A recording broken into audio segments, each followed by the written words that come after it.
up, it's Steve from Old Yorkshire Geek, and it's audio commentary time. This week is Star Wars week-ish, supposedly. I don't know. The end of May was generally a time when a lot of Star Wars films used to come out back in the old days before Disney bought it. So George Lucas liked releasing his Star Wars films at the end of May. So May 25th is generally classed as Star Wars Day because that's when the original Star Wars came out, on May the 25th, 1977. So today is May the 21st, 2025, which means it's the 26th anniversary of Star Wars Episode 1, The Phantom Menace, which came out on this date. I think it's the 21st, or is it the 19th? I don't even know the date. It's the 19th, isn't it? I don't even know the date. It's the 19th. 21st is Empire Strikes Back, which is this Wednesday. But anyway, I'm waffling. I'm getting things wrong again, as usual. 19th of May is when Star Wars Episode 1, The Phantom Menace, was released in 1999, and it was a huge success. The film is good. I like the film, but it's not as good as the original trilogy movies.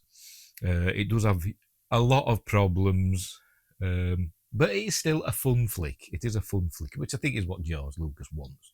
He's not trying to, although he seems it, but he's not trying to educate us or anything like that. It's just a bit of fun, I suppose you could say. And he's kind of doubling down on writing a film for kids, because I always said the original Star Wars trilogy was written for kids, for 12-year-olds. I don't believe it.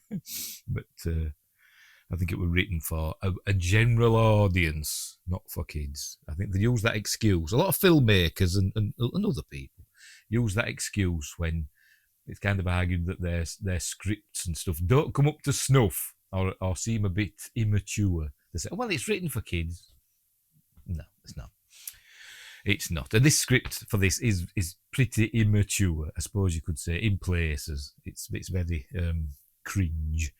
But anyway, that's by the by. Right, so we'll get on with this, shall we? I will start playing it. We're on the 20th Century Fox logo. If you want to watch along with your own copy, please do so. There'll be a big timestamp on the screen so you can catch up. If it does drift out, you'll soon be able to catch up or sort it out. I hope, anyway. But anyway, right, so off we go. I shall press play and we will get on with it, shall we? Right. Shall I do a countdown or shall I just say go? I'll just say go, shan't I? Right, go! Hang on, there we're going now. We're off. I've got it as low as possible. But the good old 20th Century Fox logo, the new one, the CG version. There's the CG Lucasfilm Limited logo, not just the original, which were just green text. I long to remember the fans going mental when this first came out. First Star Wars for, what was it, 16 years. There it is, Star Wars. It is exciting, I must admit. It is really exciting. It does bring back the kid in you. Episode 1, all the fans go, yay! The Phantom Menace. And they're like, hey? Obviously, the Phantom Menace is George Lucas, a throwback to what Star Wars was originally based on, which was essentially Saturday morning serials, such as Flash Gordon and Buck Rogers and stuff like that. Because he originally wanted to make a Flash Gordon movie, but he couldn't get the rights. So he did Star Wars instead. Much like Zack Snyder with his Rebel Moon films on Netflix. They were supposed to be Star Wars films, but he got knocked back. I wonder why. Anyway, should I be reading this crawl? It's all about tax and blockades. The small planet of Naboo. Does that mean small as in it is physically small? Or does it mean small in the grand scheme of things? I think maybe that's what it means. But, so, mention of Jedi Knights. Dispatch 2 Jedi Knights to sort it out. Then we're going to pan down. No Star Destroyers in this, obviously.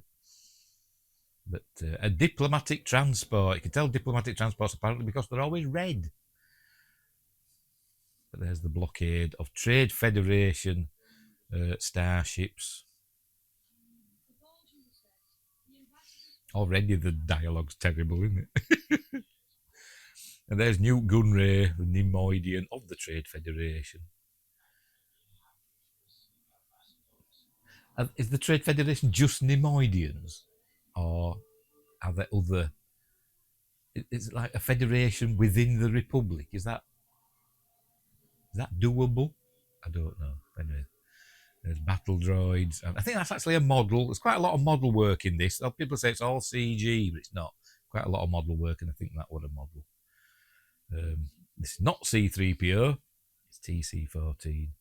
I don't think it's Anthony Daniels in the suit. I'm not sure. I can't remember. I mean, it might be. I don't know. I've never... You know what? I should have checked that beforehand, but I'd forgotten about TC-14. There's Liam Neeson as Qui-Gon Jinn, who's from Coruscant, apparently. And Ewan McGregor as the young Obi-Wan Kenobi.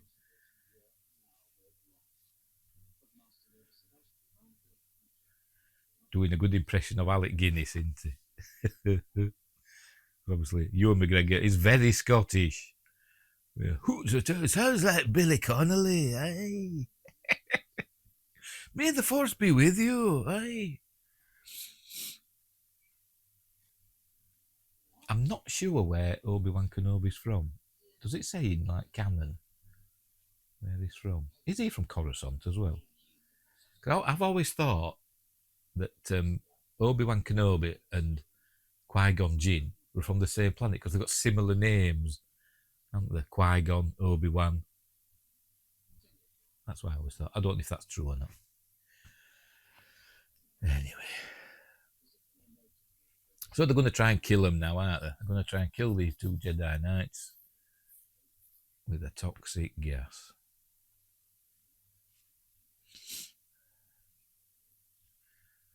Don't even thank the droid, do they? They're not all about droid rights.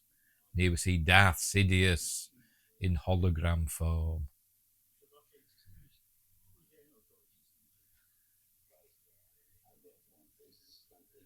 I'm really trying not to quote the film.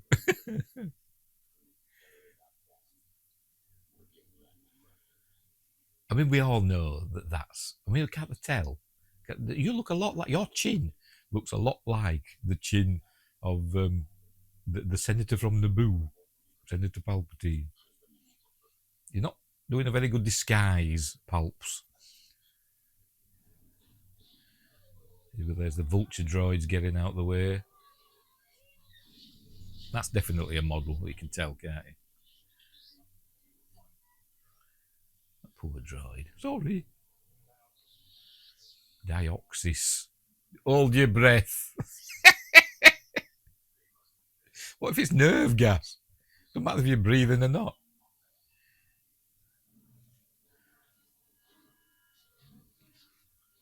And here we get us first. Roger, Roger. God, I hate these things.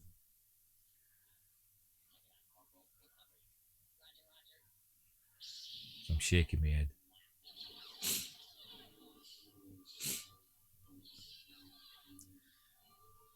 I mean, the battle droids are fun. They're the stormtroopers, aren't they, for the Trade Federation.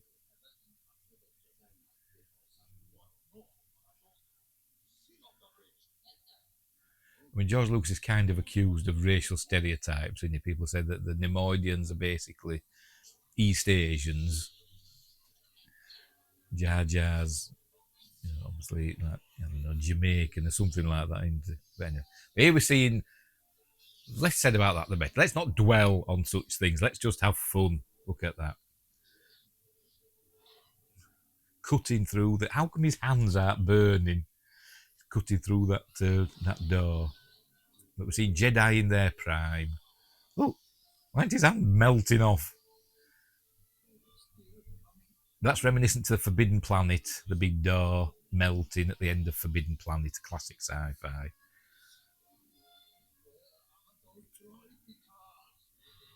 Droid cars. Do you think they just called them that just to match the movement of the animatronic head? I don't know. I think behind the scenes, I think they're kind of like ball droids and stuff like that, didn't they? Destroyers.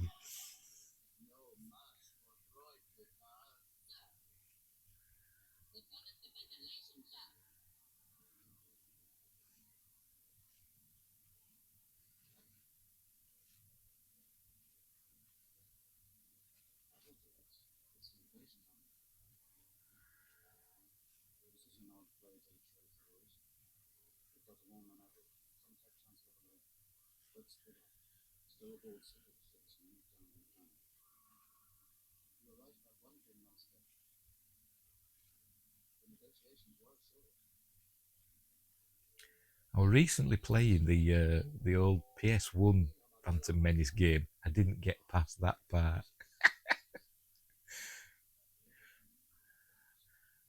Anyway, that noise of the viewer thing coming on is a homage to Flash Gordon, the old Flash Gordons with Buster Crab. They used to do that, didn't they? The TVs. And there's um, Natalie Portman as Padme Amidala, recently elected Queen of the Naboo. Can you elect queens? Apparently so.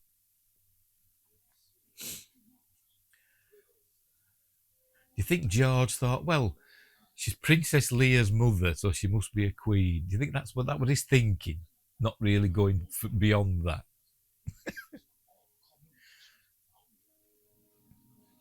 Even though she was Princess Leia. I mean, why was she a princess? I know because it's a fairy tale in space. I know that. But Bail Organa, did Bail Organa's wife, was she a queen? Probably. I don't know.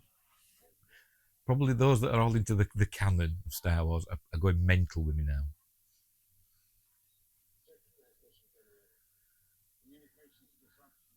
There's another little reference there to Forbidden Planet, the little communicators that they pull out on a wire. Although I don't think it's on a wire, but that's reminiscent of Forbidden Planet.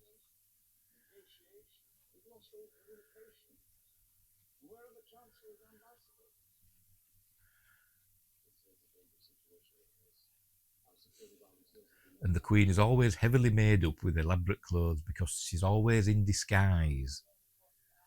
Her handmaidens take her place, even though some of them look nothing like Natalie Portman. They take her place, but because they're hidden behind makeup, nobody seems to notice.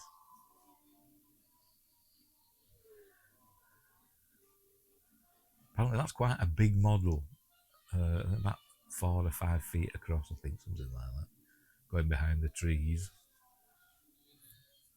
And apparently, the background shots there of the trees are plates from the original Star Wars that they went took photos when they were location scouting and that. So there we go. So I don't know where that is.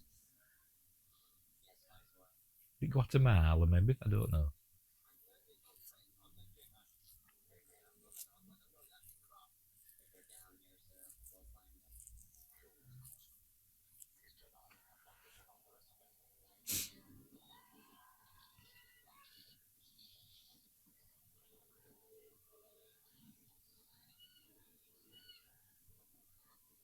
A lot of wildlife on the Boo, isn't there, in the small area?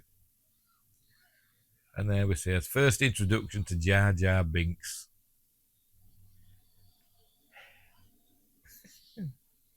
Sigh.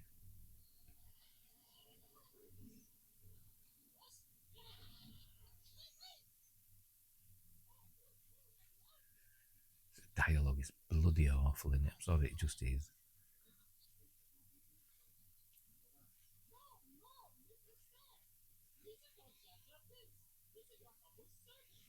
And it's nothing to do with racism, why people didn't like Jar Jar Binks. It's just a terrible character. And it would have been better if he was Darth Jar Jar. Although it'd be called something else, wouldn't it, technically?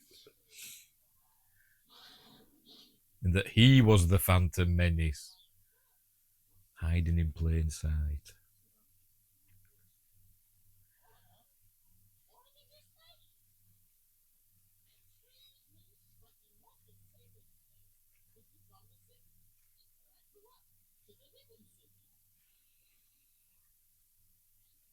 And Ahmed Best is was on set acting out the parts, and they were actually just going to replace his head with a CG head, but they found it was actually easier for just to replace the entire, create the entire characters in CG. It took them less time than just to do his head and match it up to the rest of the body.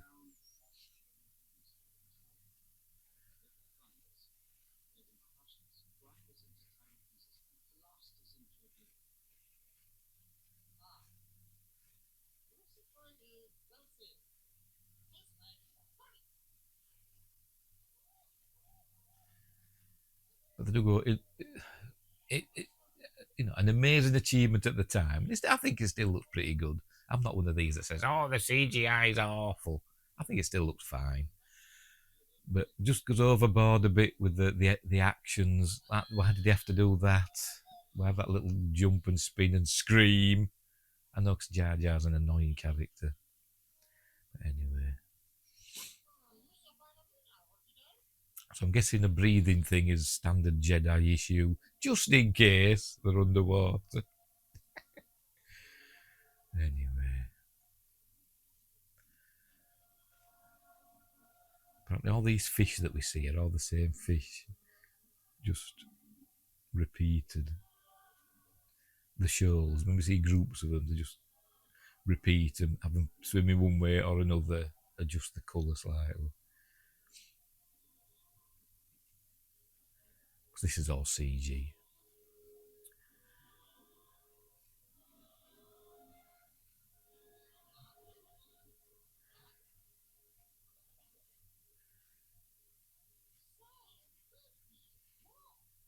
Not sure how Gungan technology works, what's it based on.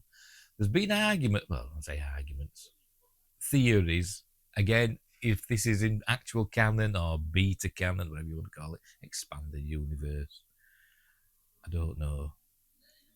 Because I am, I love Star Wars, but I'm not an obsessive fan. I'm, just a fan. But there are people that have suggested that Naboo, there's something about Naboo that is strong with the Force. The core of Naboo or something has something to do with the Force, and it's really strong down there. So maybe could that explain how the Gungans technology works? Is it something to do with the Force? I don't know. I'm waffling. But also why the creatures are so weird. Because they're actually supposed to be going through the planet core in a bit, aren't they? And people have said that explains how Palpatine became so strong with the Force. But that's just a theory. It's probably not true.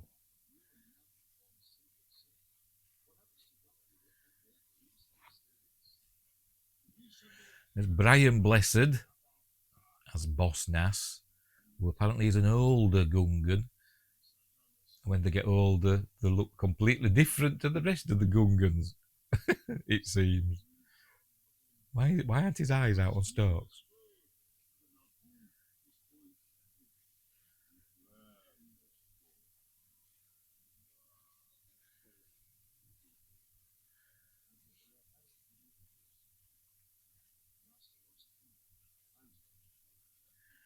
He's the Jedi using Jedi mind tricks.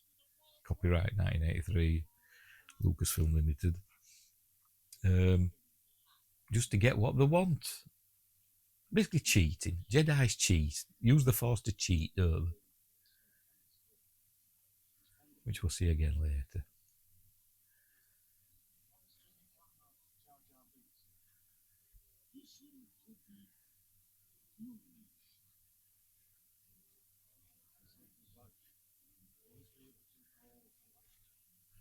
Well, what do they mean punish? What are they going to do to him? It could be something horrible or just, I don't know, a day in prison or jail. I don't know. Stop slavering everywhere, you dirty bugger.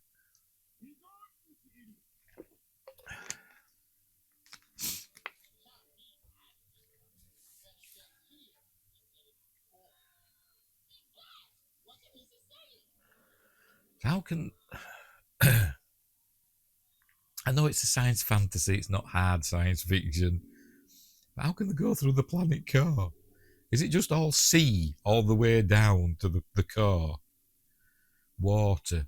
Isn't there a molten core? Does that mean Naboo has no magnetic field? So it'll be bombarded with cosmic radiation 24/7, or however long the day is in the week.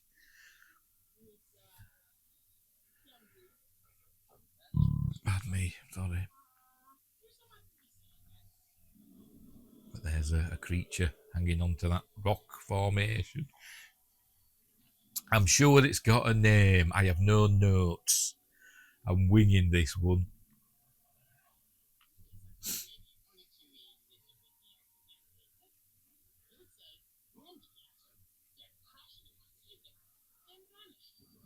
What's a hablib? George thinks he's being funny, by the way.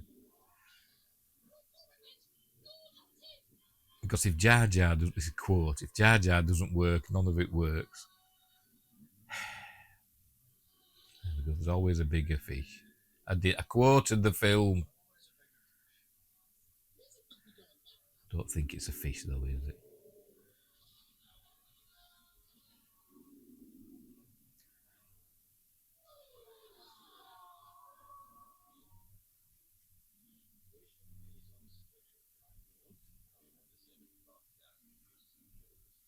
Thought you didn't want to see that stunted slime in your sight again.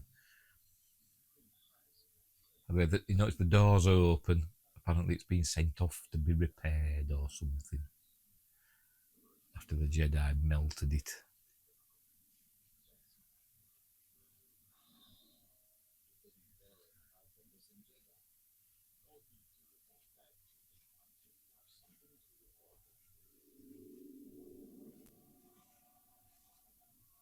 Are they through the core now? Are they on the other side of it? I don't know.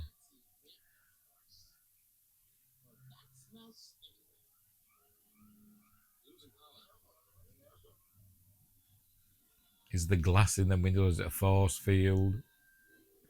What's the pressure like outside? So I think of these things. If they lost power, would the force field, or is it? I think it is a force field because I think it shows it turning off when they get to the top. I think, does it? Anyway, another creature. There we go. Apparently, this is protecting its young. We saw its young climbing up the walls and stuff. This is the mother. They've woken her up. But now she's going to get eaten by that big monster. I'm sure these have names. So have all them young ones have no mother to protect them now, thanks to the Jedi.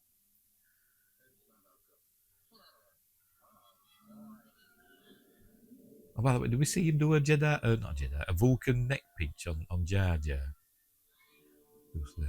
Anyway, right. So here's the Trade Federation droid army heading to Theed, the capital city of Naboo, across the Windows Vista landscape, desktop wallpaper. I think that came after this, didn't it? This came out in '99. So when did Windows Vista? What, till the 2000s, wasn't it? We had Windows 98 and then Windows Millennium, didn't we, in 2000? Yeah. And I think we had Vista after that, didn't we? Well, Windows 2000 for professional people. Right, here they come. Right, let's have a look. Is it a force field? I think it is. Yes, it is. Look, what if the power went? How did the force field stay up? They should have been killed. And apparently they're supposed to nearly fall down a waterfall then, because Theed's surrounded by waterfalls. They cut that bit out.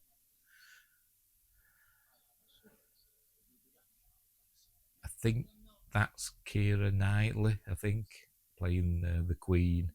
She's one of the handmaidens. Yes, it's Keira Knightley there. I think she was like, I don't know, 15, 16, something like that, I think, when she did this. Maybe even younger. Because for some weird reason, they elect really young people to rule their planet. I've read the novelisation. I think it does explain it, but I can't remember what the explanation is.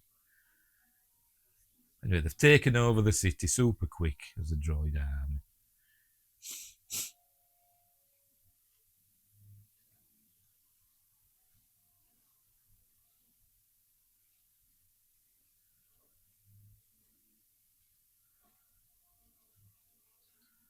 See, I think Jar Jar's a Force user because he's up to stuff here. Look, he's up to something there. Look,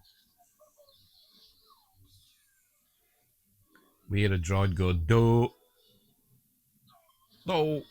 That's Homer Simpson. And he was trusting, by the way, Qui-Gon was trusting his lightsaber to turn off in time for him to put it back there, wasn't he?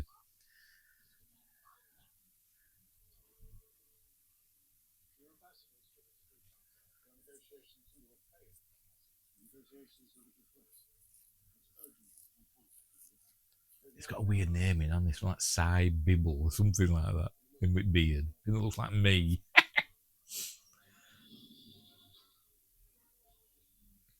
Bibble. That's Captain Panaka. Hugh Quashie, most famous in the UK for like Holby City or Casualty, something like that. On the right there. Yes, and that's Keira Knightley playing the Queen. You can see next to her there's Natalie Portman playing Padme. So don't they realise that she's got the same name as the Queen?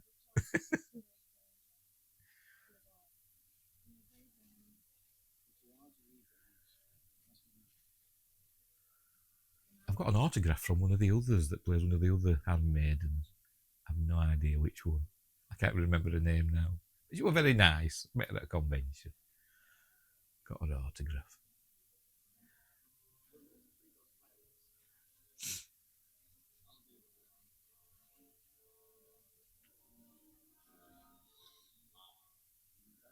This is awkward, isn't it? By the way, I do have my own edited version that I generally watch. A lot of the Gungan stuff's taken out and stuff like this. I edited it down. So it moves a bit faster. As George would say, faster with more intensity.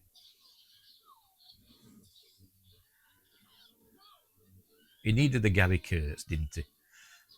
He did. He needed a Gary Kurtz, did George Lucas. Rick McCallum is no Gary Kurtz. Although it is said that he and George did get into some heated arguments with effing and blinding going on. But in the end, George got what he wanted, didn't he? He was Palpatine.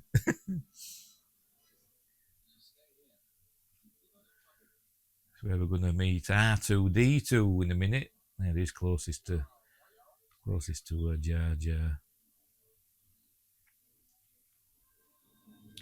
Oh, and by the way, speaking of the droids, when we get past this blockade in a minute, we're going to see what astromech droids are supposedly for. This is, their primary purpose, I imagine. Probably why they call them astromech, because they're designed to repair spaceships and all that stuff, which is why they have all those gadgets. How would? Oh, shut up. But here we go. And basically, R2's just lucky. He's a lucky droid. Again, some people have said, does R2 have the Force? Can robots have the Force? No, they can't. Because it's an energy field generated by all living things, and droids are technically not alive, are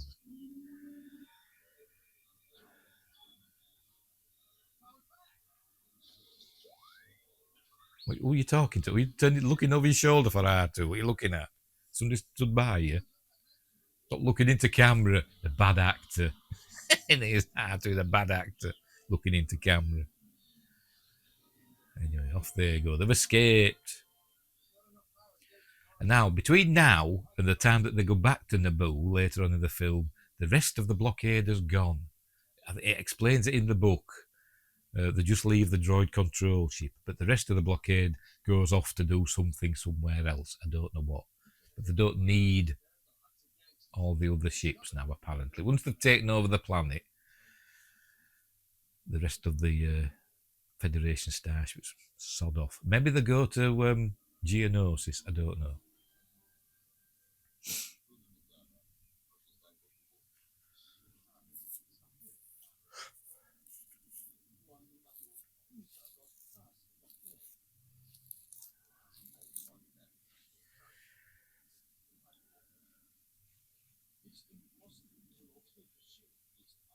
This is where we're going to meet Darth Maul. There he is. Bray Park as Darth Maul, voiced, which we'll hear his voice in a bit, by Peter Serafinowicz.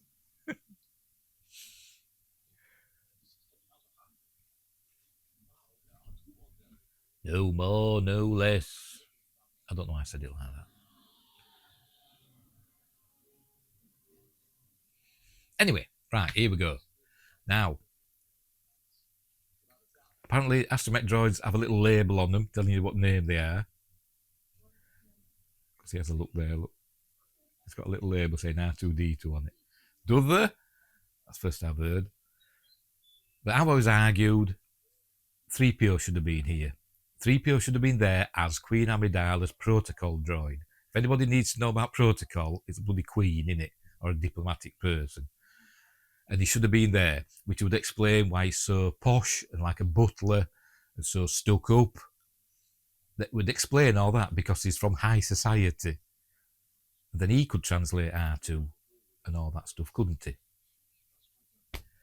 Instead of having him being built by a slave on Tatooine. It doesn't make any sense. George, we love you, but sometimes you're an idiot.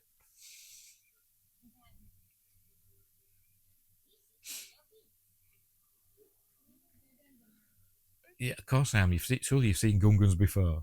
I know they don't really get on, but I'm sure somebody from the Boo has probably seen a Gungan once or twice.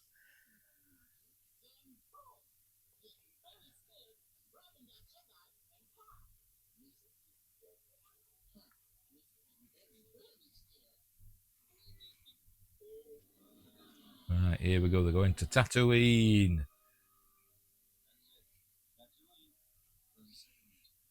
There's a settlement. I'm sure there's several settlements. But anyway, they're going to Mos Espa, but landing in the outskirts. Why say that? Just say landing. Don't say outskirts. Like saying land in the suburbs, isn't it? Just say land in that area just outside. Oh, so many Kellycams from the city. I'm nitpicking. I know. I'm going to be doing this a lot. Sorry, it's going to spoil me. Oh dear. So he's got all the hyperdrive out, hasn't he, by the looks of it? Well, don't go then. What are they taking him for? It's not Padme, Natalie Portman's limping a bit, apparently. All the time they were in Tunisia, she was limping because she twisted her ankle or something. She fell out of bed in Italy. When they were filming the bits in Italy, on the Naboo, a lot of the Naboo parts were filmed in Italy, or some of them. She fell out of bed and twisted her ankle and hurt it. So she's limping all the time they're in Tunisia. Right, so then we'll see Mos Espa over there on the left. What's over on the right, I don't know. But there are other settlements. We see Darth Maul looking at them. I don't know what they are. We're not told. Mos Eisley's somewhere else on Tatooine at Anchorhead and Toshi Station. They're all somewhere else on Tatooine. But not that far. Not like on the other side of the planet. Oh, comedy. Jar Jar steps in Bantha Poodoo. George's comedy. I'm doing quotes comedy. Doesn't this remind you of episode 4 special edition? And here's Watto, a Toydarian. And apparently he can float like that. It's not just his wings keeping him up. Apparently he's got his belly's filled with helium or something. Or some, lighter than air gas that helps keep him aloft. And there's young Anakin Skywalker, played by Jake Lloyd.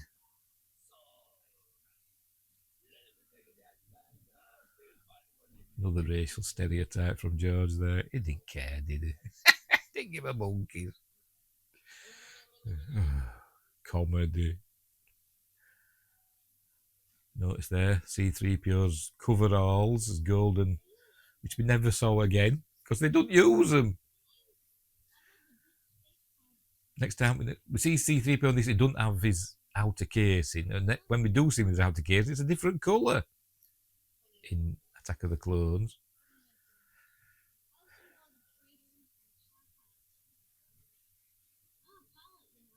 And that thing in the background, that's like an astromech, and I forgot what it's called. Like R1 or something, I can't remember what they're called. There's a video I saw on YouTube, and I can't remember who did it.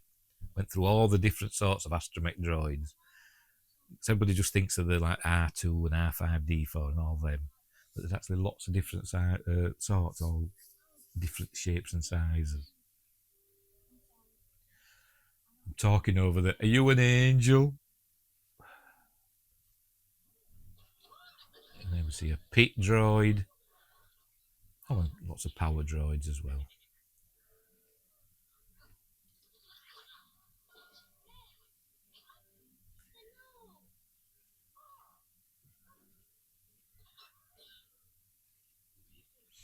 Right, so there you see in the background there, just by Watto's, there, just going past it now. Like you see, it's the pods from 2001. Some people have said those are Terminators in the background, but I think the medical droids that we saw in Empire Strikes Back, 1-2B, something like that, isn't it? Something like that they're called. Droids. So he's trying to use a Jedi mind trick, but it doesn't work on Toydarians for some reason.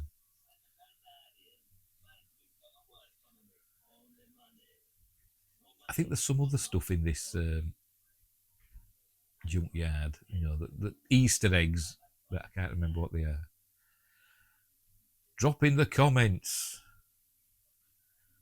what else there is.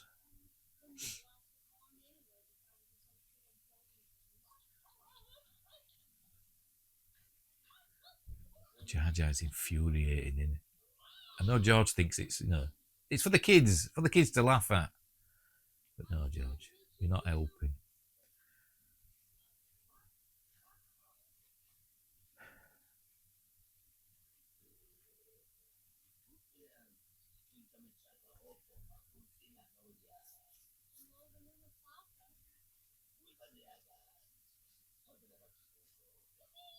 Yippee!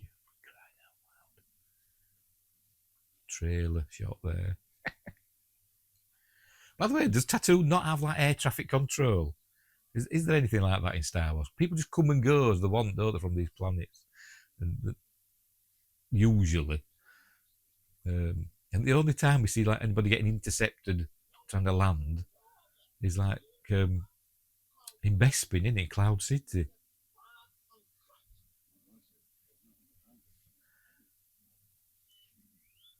As far as I know. I'm probably wrong. Oh, this mask is awful. This Jar Jar there is amazing at the time, CG. And look at the state of that. That's bloody awful. And then we have Sebulba here, another amazing CG creation. And then you got some bloke in a terrible mask.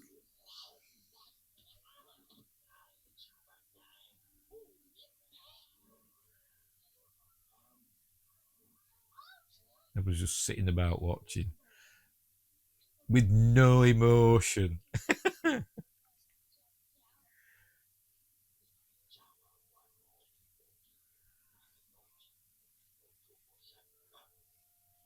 Sebulba was one of my favourite characters. I think he's amazing, and he looks really good. And it's fascinating that he walks on his hands and does stuff with his feet. His hands are feet, and his feet are hands, basically. Yeah.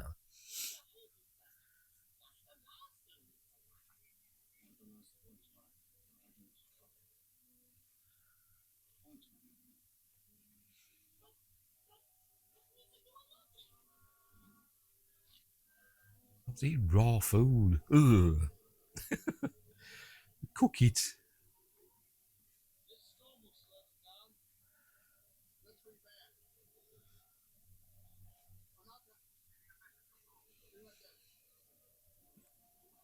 I wouldn't call that a storm. It's a bit breezy, isn't it? But the sets were hit by a big storm and almost destroyed.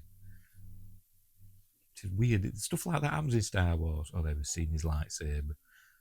In the original Star Wars, a big storm came and nearly wiped out their sets. Empire Strikes Back, a snowstorm in Norway, and in this one, I think the biggest storm was like 50 years.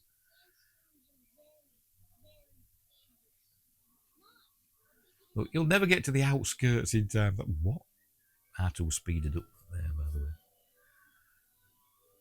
These are grain storage silos or bins or whatever you want to call them that George thought were interesting. Used them as the slave quarters.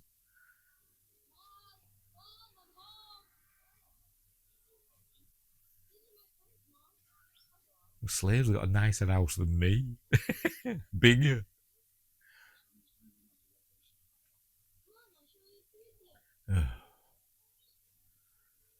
So I'm sighing because they shouldn't have had him creating 3PO.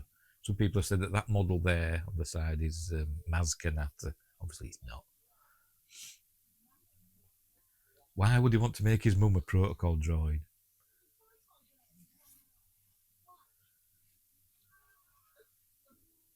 I mean, he obviously hasn't built, he hasn't created, he's repaired him, hasn't he? He's found a protocol droid and fixed it, hasn't he?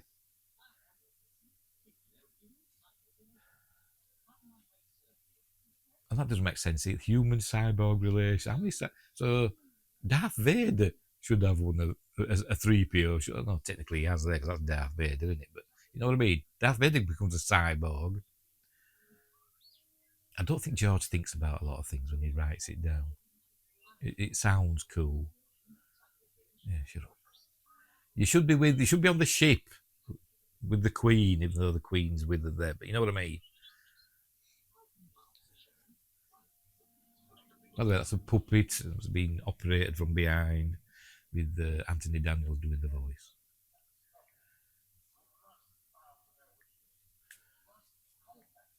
Bibble.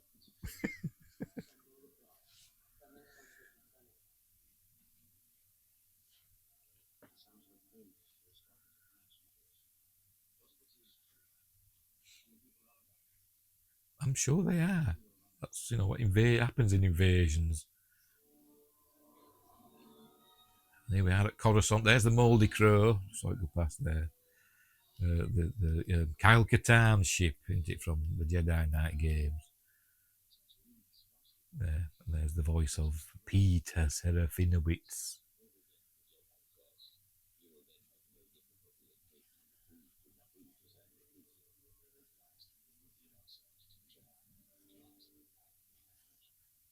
Not for another 2 films, mate.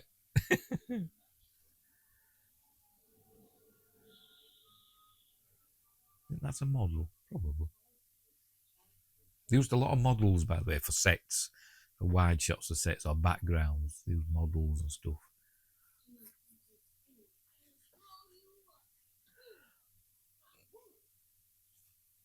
Which we never hear of again, do we? The explosives in the slaves that blow them up.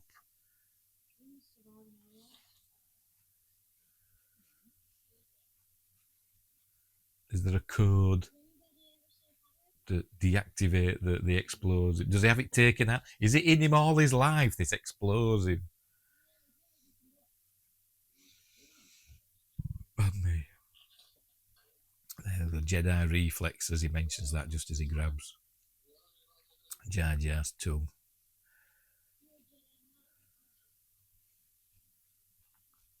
What makes you say that? Well, you've got a lightsaber and you can grab his tongue.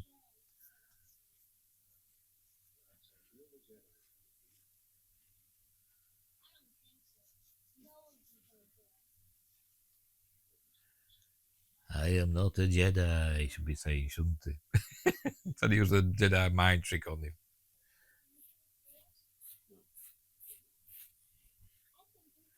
Oh, do you?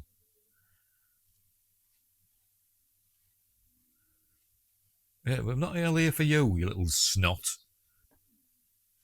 I'm not here to free any slaves. We're here to fix a ship and go to Coruscant. Oh, I was telling him now. Bugger the slaves. Sod them.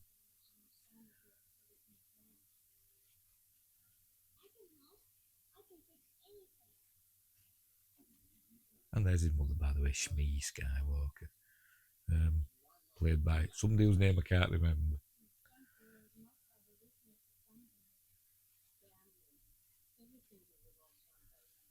Terrible actress.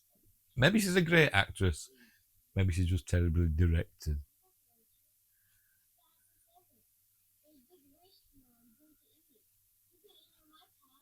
How does he know it's the fastest ever? He hasn't even finished it.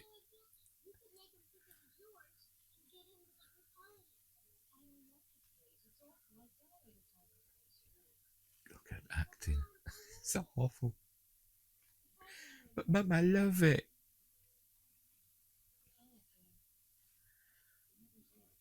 The Anakin's using a Jedi mind trick on his mother permanently. It's like that kid in that Twilight Zone episode that just makes people bend to his will.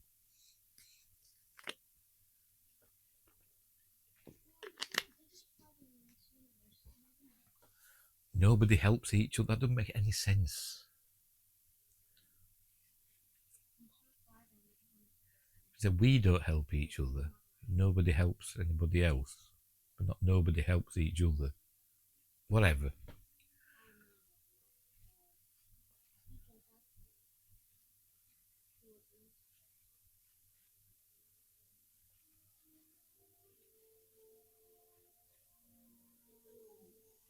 A bantha and a thingy. Jawa. Why have they taken R2 with them? I don't understand why they're taking Jar Jar.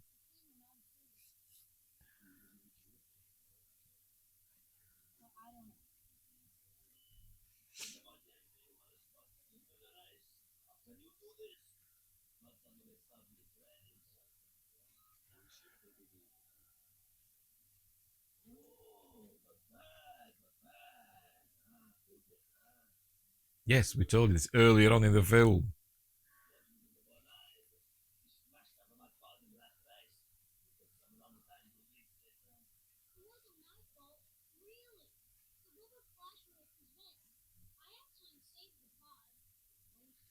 Mostly. Is he Newt?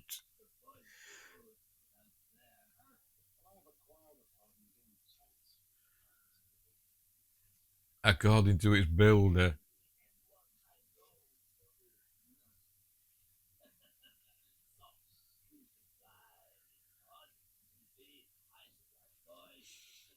He should have been older, shouldn't he?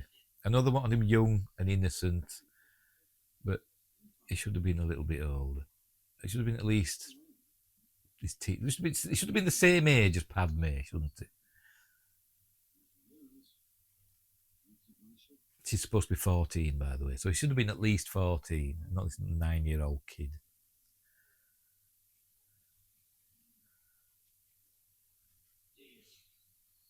And you say, well, what's 5 years? It's a lot when you're dealing with a kid, because kids grow fast. I mean, while they were filming this, Jake Lloyd grew, and that looks a bit different in some shots, because obviously they filmed out a sequence.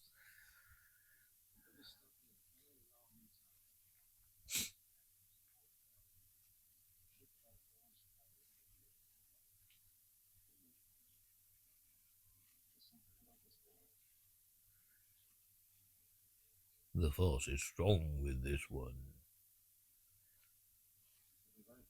Pernilla August just came to me, who plays Shmi Skywalker. I think she's Swedish or Danish or something like that. I think she's from Scandinavia. I think.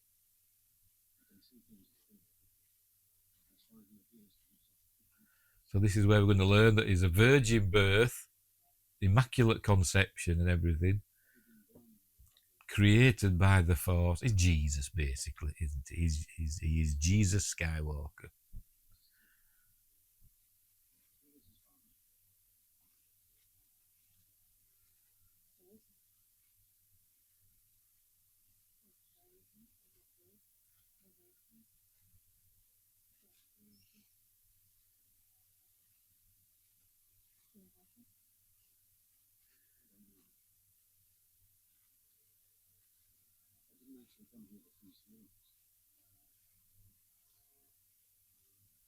But while we're here, you're a Jedi. You could probably do. You could probably free all of them. I mean, we'll get to it later. I'm gonna start nitpicking again. Are these George Lucas's kids? I think they are. At least some of them are. Obviously, he's not. Kitster or something. I don't know what the bloody called. There's Warwick Davis as the Rhodian. There's a couple of people in this. There's Warwick Davis. I say he plays the Rhodian kid. Wend or something like that.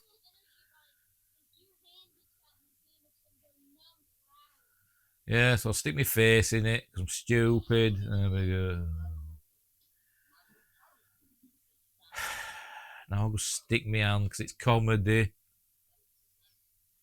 Oh, look, I've got my hand stuck in the engine. Oh, now, we're all supposed to be worried now. George Lucas in his audio commentary was saying, "Oh, now all the kids watching are all terrified that he's going to get his hand chopped up in the engine." No, they're not. They don't care. No, there's no tension whatsoever because here comes Padme to help him in a moment. Look.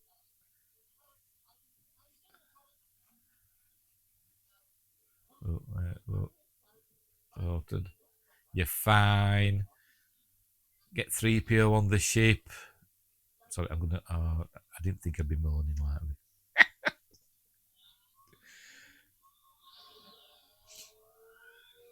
Jar Jar doesn't know he's built it. Can't hear it. You'd hear that across the city, wouldn't you?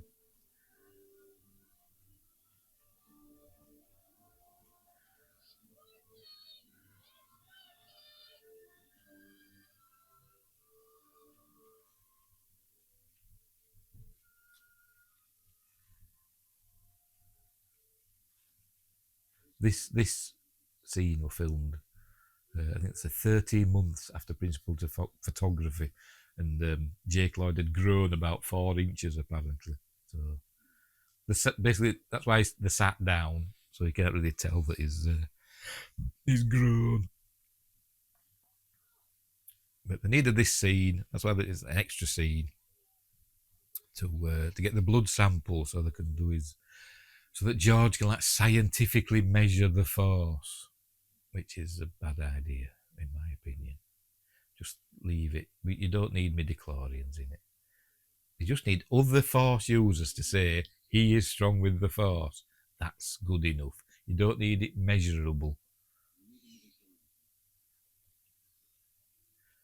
But they're doing it to show that he's got he's super duper forced, even higher than Master Yoda. But it just makes the force less mystical, even though it is. Midichlorians aren't the force. The force is still the force, like an energy field generated by all living things. But the midichlorians in us are what help us use the force and all that. George Lucas obviously read an article about mitochondria and just thought, hey, I'll use that as midichlorian. Mitochondria, the energy cell, the supply energy to living cells. That's what mitochondria do. Force. Anyway, here's Darth Maul in his space that looked a bit like a TIE fighter and then didn't. But he's looking at the different settlements. Obviously, one of them's Mos Espa. Don't know what the other ones are. I'm sure there's a map of Tatooine somewhere that'll tell us. But here come his probe droids that, I don't know, kind of look like, I don't know, Transformer heads. Oh, kind of remind me of them helmets at the beginning of Alien, that are talking to each other, but not, the reflection, all that. Kind of remind me of them. Anyway, here we are at the pits, I suppose you could say, for the pod racers. There's like sets, there's like a set, and then there's like, I think they're on the set there, and then there's the set extensions with like digitals like that. That's a digital set extension. And then obviously you've got CG characters and people wearing masks and makeup and all that stuff. Everything's thrown into this, isn't it? By the way, budget-wise for this film, George Lucas, he did say in the documentary that's about it, that's on the DVDs and all that, Blu-rays, he said, we've got a budget of 50 million. The budget for the film ended up being 115 million. But it did all right. It made it back.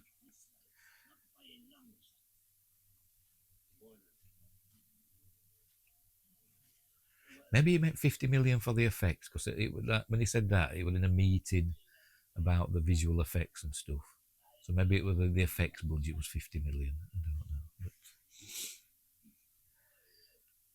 But anyway, Qui-Gon is going to cheat now. Use the Force to cheat instead of just, risking to chance and fate. No, uses the Force to get the outcome he wanted. He wants the boy, not his mother. Doesn't care.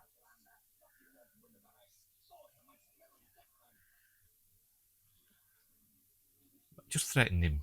Just threaten him, Qui-Gon. I mean, after all she's done, when you're alone in that little cubicle thing talking about it, just grab him by the throat and say, look, you little shit, I want the mother as well. I'm taking them both, all right? Now give me the code for the explosive. Or I'll just murder you.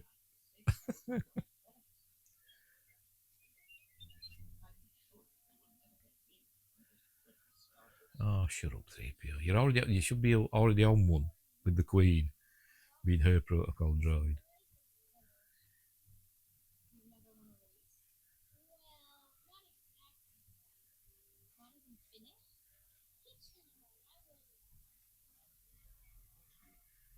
Of course you will. It's in the script. Is I see them two people there, and then we see, I think in a minute, we only see there's one of them. One of them magically disappears. There you go. And he's actually still talking to the other one. Look. For some reason, they didn't want two of them in the shot, in that shot, and took one away. I've no idea why. By the way, most of that is a model, not CG. CG elements in it, but most of it's a model. A bigot, I suppose they'd say if it were Lord of the Rings. But it says models, CG, etc. It's all going in. Practical effects. Best bit of the film, in my opinion, the pod race. It is my favourite bit of the film. It's cool. It's cool. In the crowd that we see, not the close-ups, but like that, when you see the crowd in the background there, a lot of the people in the crowd are cotton buds, Q-tips, they call them in America. We call them cotton buds, with little faces painted on them. It's an old thing. I think they did similar things in the old films like Ben-Hur and that, when you had big crowd scene.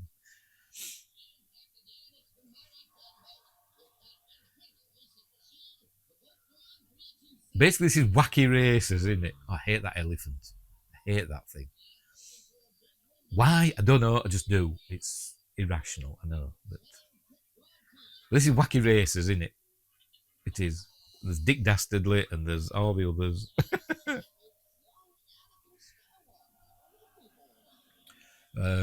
Allegedly, we see Indiana Jones a couple of times in this. There's a character going up the stairs that kind of looks a little bit like Indiana Jones. Maybe it's supposed to be, I don't know, thrown in there for Steven Spielberg, maybe. Comedy, the Aopi farting. Yes, hilarious, George. I'm sure he's there going,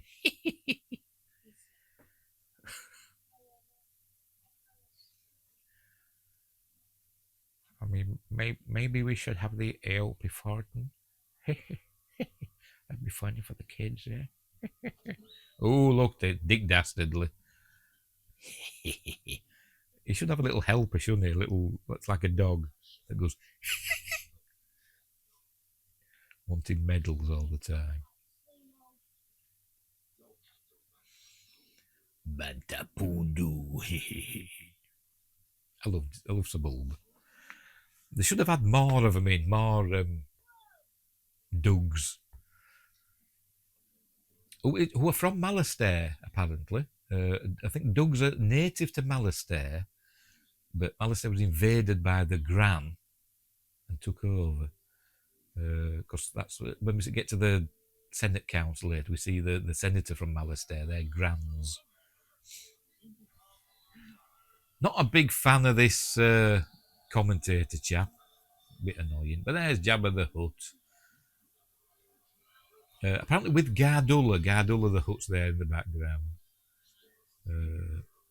And there's what's the blooming name now? Bib Fortuna, but not played by Michael Carter, played by a member of the crew, apparently. Anyway, we're getting ready now. Clear the pit, the track. Should have had Martin Brundle doing a grid walk.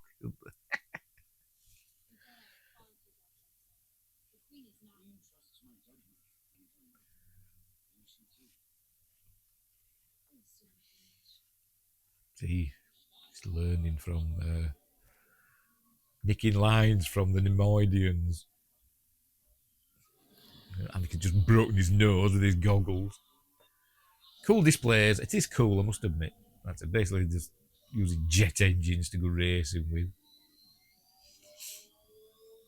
It is the best bit of the film, in my opinion.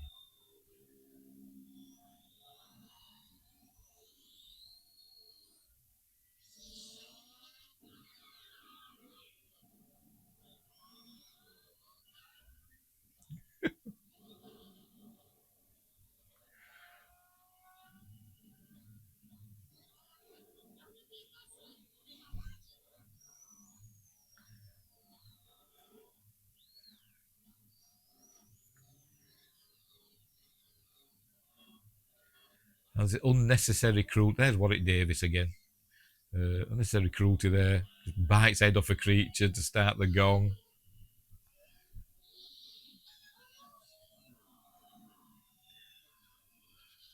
See, Anakin stalled his engine.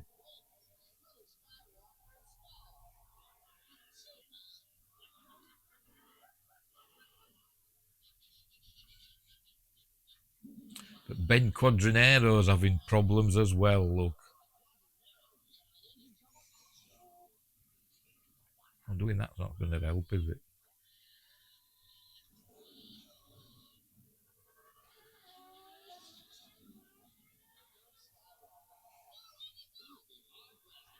Obviously, this isn't like, it's not like a Formula One race where it's like, the peak of motor car technology and all that, where they're developing stuff that's going to go into future cars. This is like, indie racing, isn't it? That you'll see, at some local track somewhere. Banger racing is what it is, isn't it? Essentially. Stock cars, etc. That's how I think about it. There's Aura Singh. All the fans went, ooh! I went, who's Aura Singh? Because when I was younger, I couldn't afford all the expanded universe stuff, so I didn't know who these people were.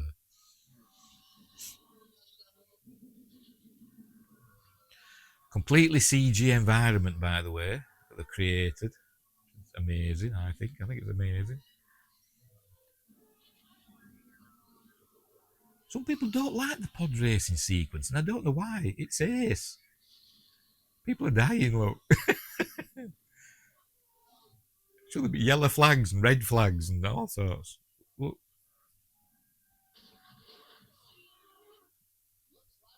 Don't call them sand people in this one, do they?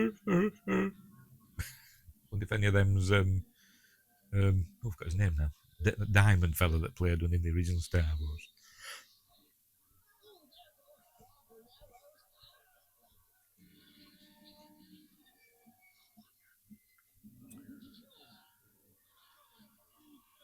They'd be waving yellow flags, wouldn't they? Yeah. Hazard on track. What way are you going? Safety car. You're going to pits for there's only 3 laps. you've lost, mate. And his award-winning pit droids, which are crap, because it's comedy, in it. There we go. Jabba being unnecessarily cruel. Or maybe that creature's free now. Maybe it just didn't fall that far, and it's just run off now. It's free, living a full and wonderful life.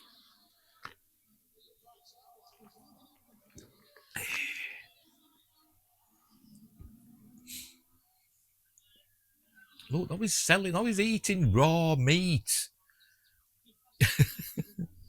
Don't they have candy floss? Sorry, cotton candy and hot dogs and stop giving me raw creatures.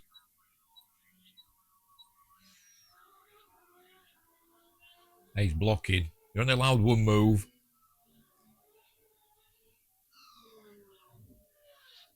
I've got the racing line, he's saying. Oh, look, he's got past. Look. Sometimes on Anakin, you see this little red light as though somebody's shining a blooming laser pointed at him. Is it supposed to be a reflection from his displays or something? I don't know.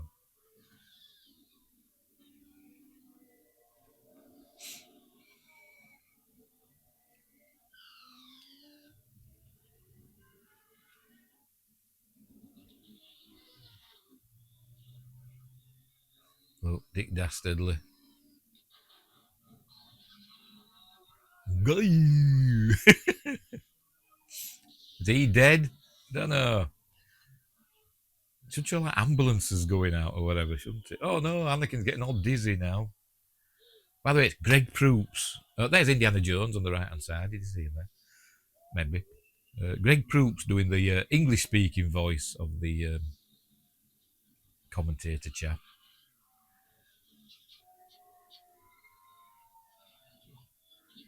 I do like this bit, like the big huge magnet that just grabs onto that.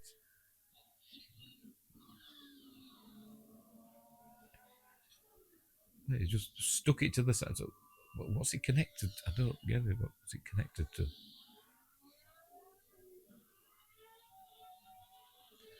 Anyway, he didn't lose much time, did he? Because he's just taking over him again. So they didn't go bombing off ahead of him, like, in a proper race, they really would, wouldn't they? And be like miles behind. Also, his ship's blaster proof, but that one ain't.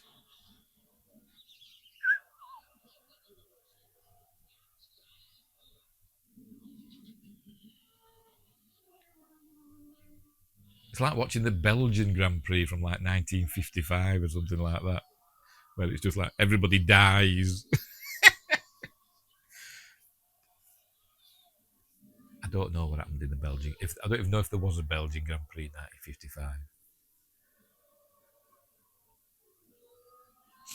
But in the olden days, Formula One motor racing was really, really dangerous, and they were always dying, other drivers.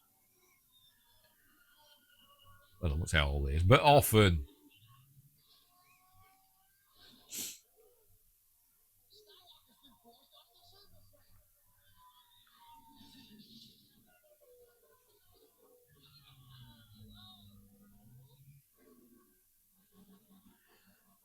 Obviously, Anakin's using the Force here, but without realising, maybe. I don't know. But that's what he does, apparently.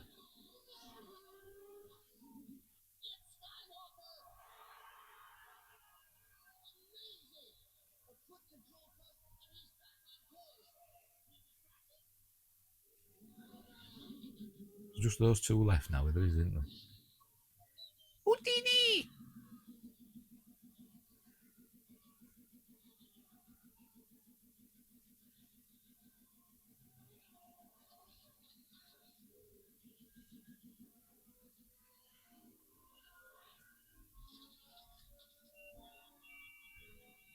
Uh-oh. His engine's braking. So he should be technically slowing down now, losing power, but he's not, is he? But there you go. Sebulba gets past him. He should go roaring off into the distance now and win the race, technically, because it's not that long a race, is it?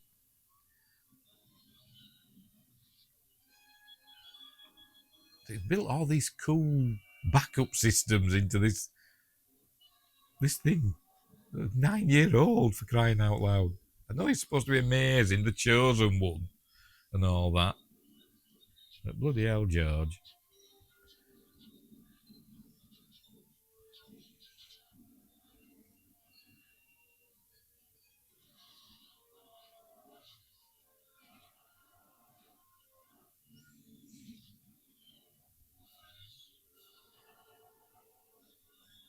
By the way, in one of the shots, I forgot to mention, back when Sebulba were behind him, if you looked quickly, there was a shot of where Sebulba was supposed to be sat, and they forgot to put him in. So it was like an empty pod thing. But nobody notices. I didn't know until it was pointed out in the audio commentary. Does Sebulba be disqualified for all these shenanigans he gets up to? Or is it no holds barred racing?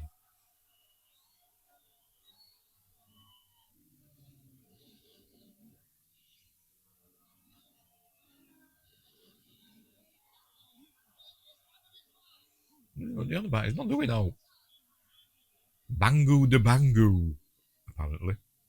That means side by side in hoodies.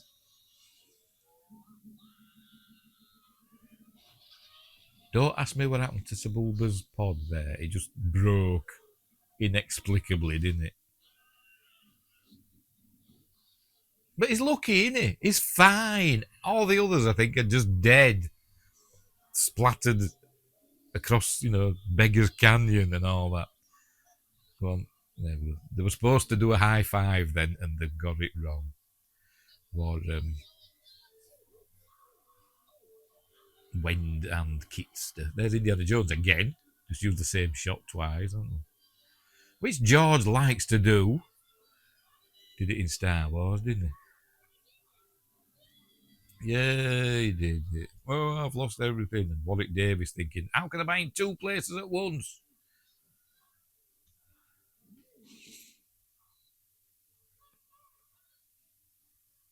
Why don't we see like a podium celebration? He's awarded a huge trophy and stuff. No. Just a little hugs and kisses from his mother. You brought hope to those that have none. What? Your delivery's awful. George, you're a terrible director. Stick to being an ideas man. Cool that you see in the background, look, there's all the crowd all dwindling away. Some of them are on the track, as happens with motor races. But this bit now is where Qui-Gon should grab him by the throat and say, give me the mother as well.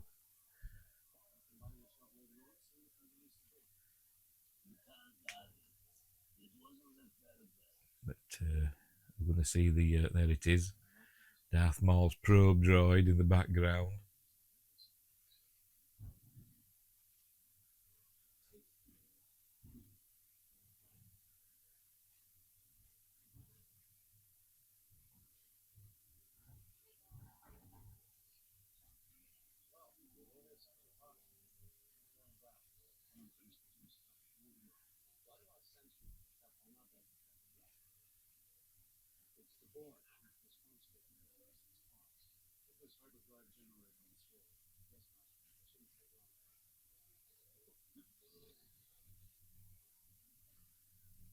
Apparently pretty tricky getting the earpiece to match the swaying of Liam Neeson, because they filmed him on, I don't know, just on something that was swaying about. But to get the earpiece to match the way he was swaying was quite tricky.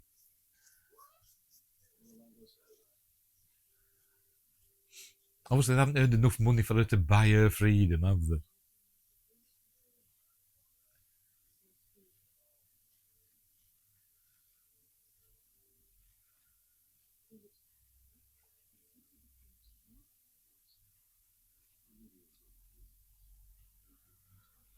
What does she do for what we know? She's Watto's slave. What does she do? What's her purpose? apart from being Anakin's mother.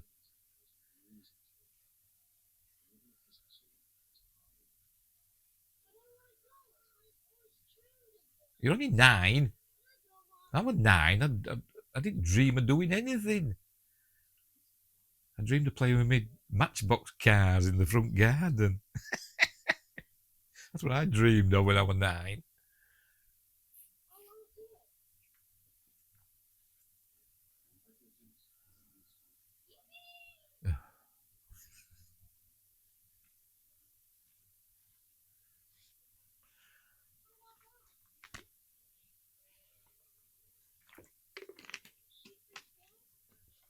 No. But you're a Jedi. Couldn't you just threaten him? Just take her. Find out what the explosive thing is and take it out. It's space. Surely you've got the technology to neutralise it before it blows her up.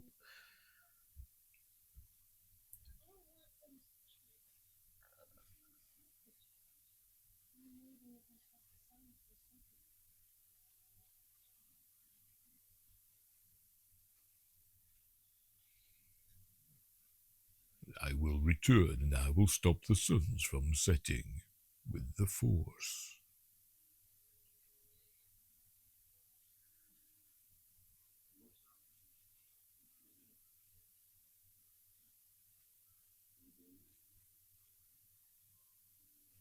Not really.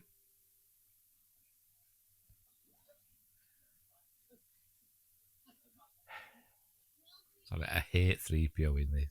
I do.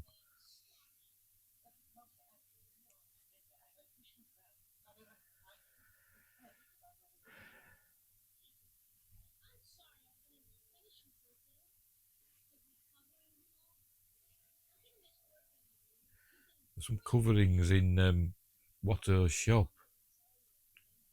We could have, snook them. Right, see ya. That's one of them little robots that were on the. Well, I think it was.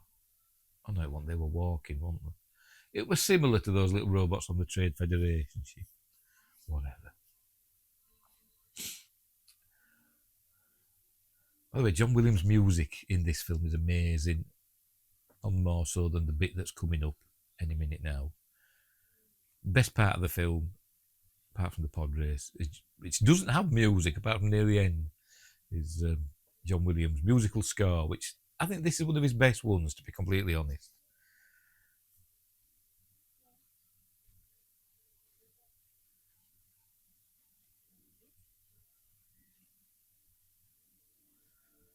What if somebody else directed this part? Because it's actually quite well done. What if it's like second unit or something? Or the director who could actually direct actors.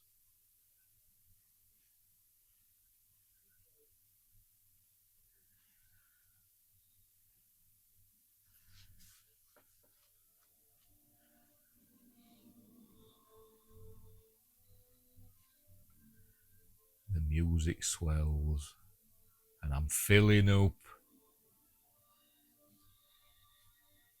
Off he goes to meet his destiny.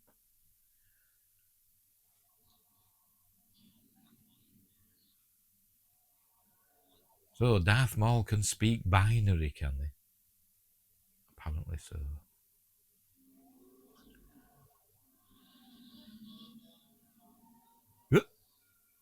I'm okay. Where are the other two?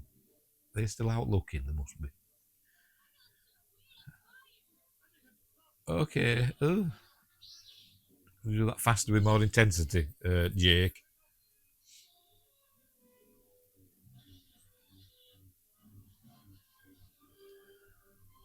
Qui-Gon's thinking, hello, I wasn't expecting this.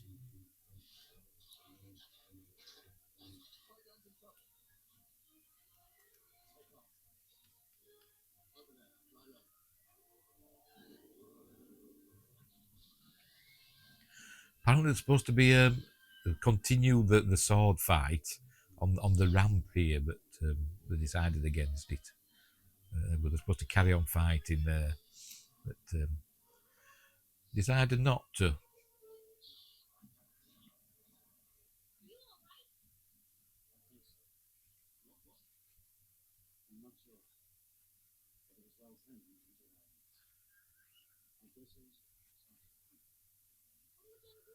It's a zabrak. Don't you know what a zabrak is? From Dathomir.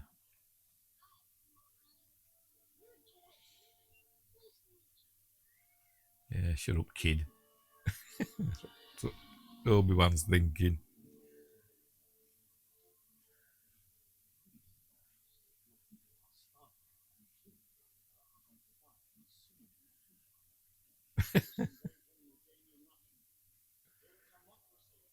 Bibble. So I just think of that every time I see it. That's his name, isn't it? Bibble.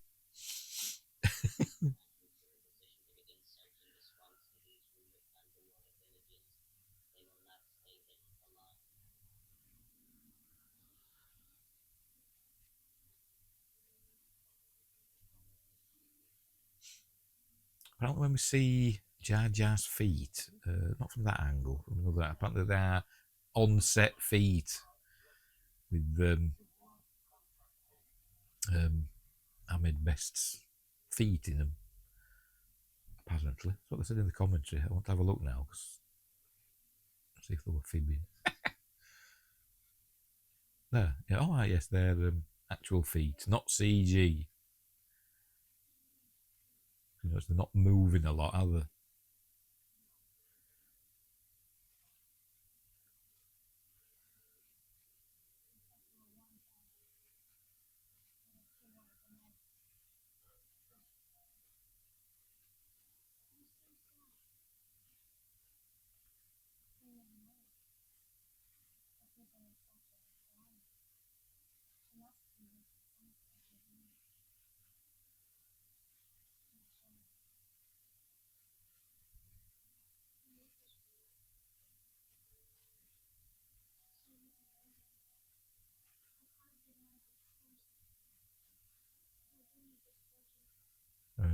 No, but we do see it again, don't we, at the end of Revenge of the Sith, which is sweet. Which is sweet. Nice that he remembered. You know what he's like, George. He forgets things, doesn't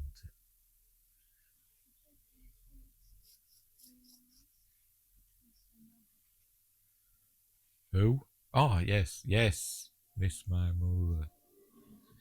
And here we are, back at Coruscant.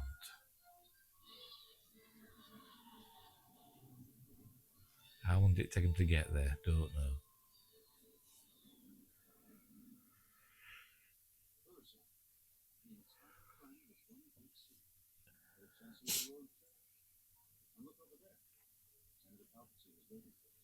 Do they have like an artificial way to sustain the atmosphere? I assume so.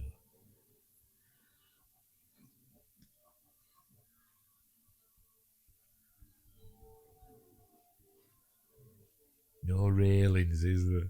Ever. Anywhere in Star Wars. It's a health and safety nightmare that people would fall into their deaths all the time in the Star Wars universe.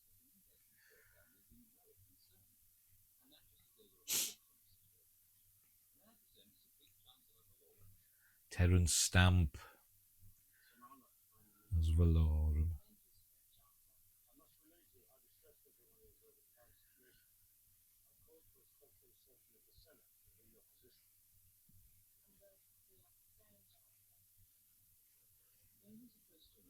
Keira Knightley's getting some screen time, isn't she, as the Queen, in quotes.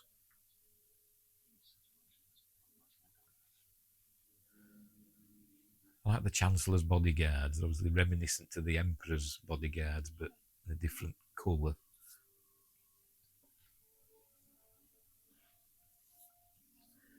Now we're going to have a little taxi ride, which wasn't in the theatrical version, the first release.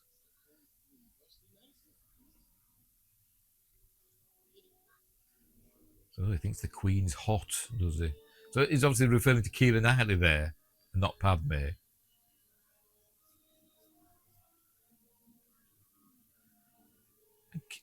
Keira Knightley is pretty hot, I must admit.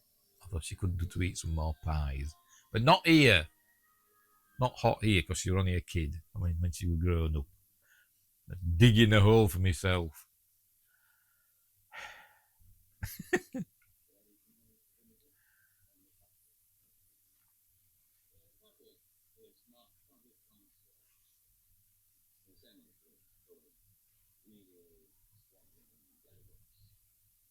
But now we're back to Natalie Portman as the Queen now, in another disguise.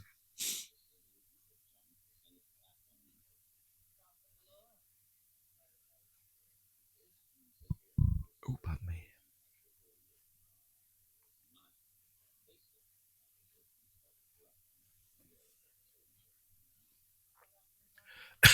Excuse me. You know what? I had to have the cough then to make sure my microphone was still working. Cool cityscapes in the background, obviously all CG.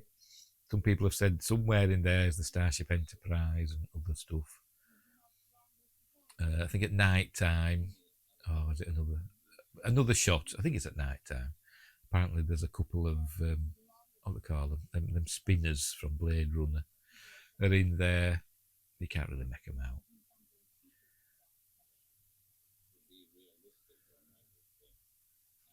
But obviously, Palpatine is being all what's the word? Surreptitiously operating things in the background, isn't it? He's getting the outcome that he wants. They don't know that. Here we are at the Jedi Temple, or they kept calling it in the audio commentary Jedi Palace.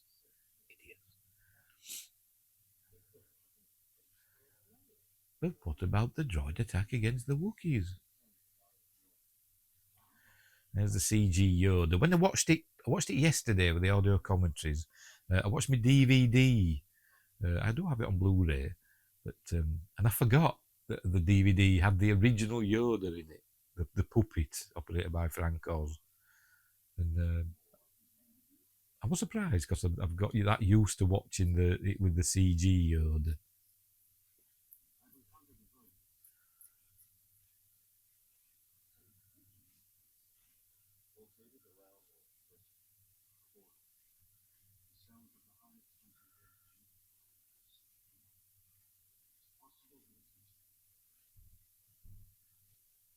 Another Zabrak there, what do you see?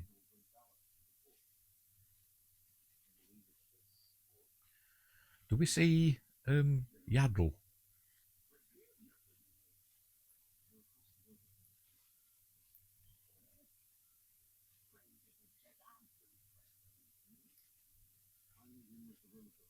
Is Yaddle in this one? Or is she in Attack of the Clones?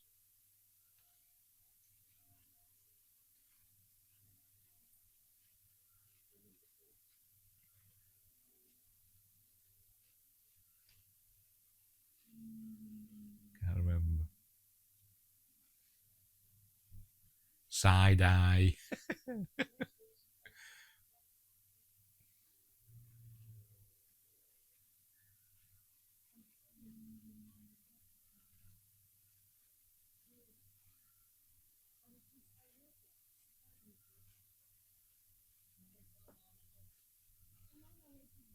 She's just lying to him, poor kid. No wonder he turns out evil.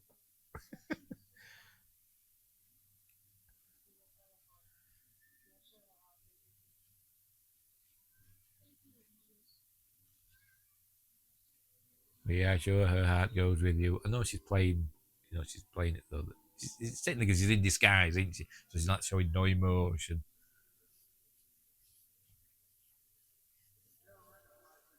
When she's been the queen.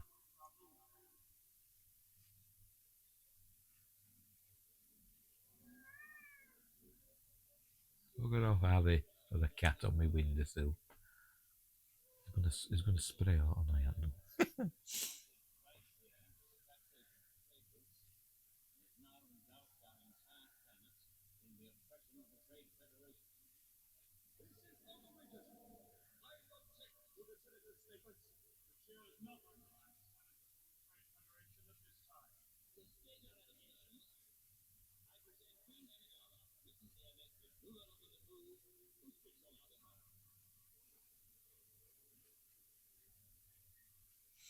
I always thought this were a bit overdone.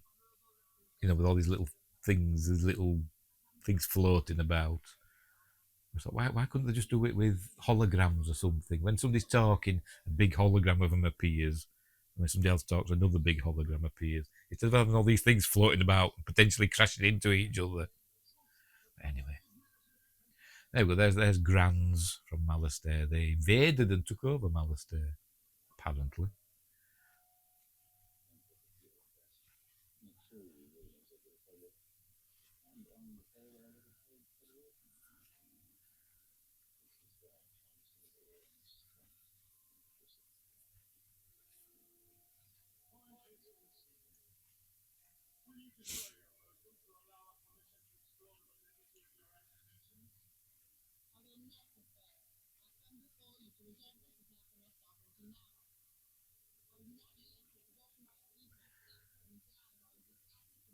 And get ready to see the E.T., the extraterrestrials. They're going to be in this in a moment.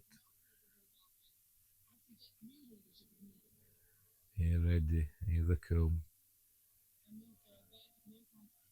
About no confidence.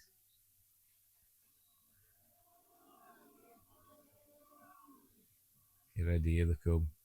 The E.T., the extraterrestrials. There they are, down the bottom left there, look. Which means if E.T. is in the Star Wars universe, Earth is in the Star Wars universe. Doesn't it?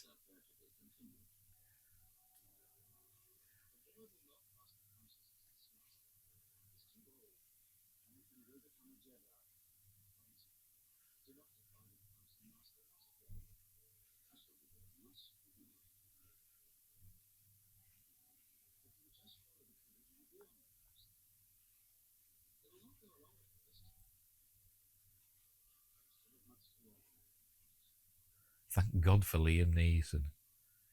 Holding this film together, isn't it?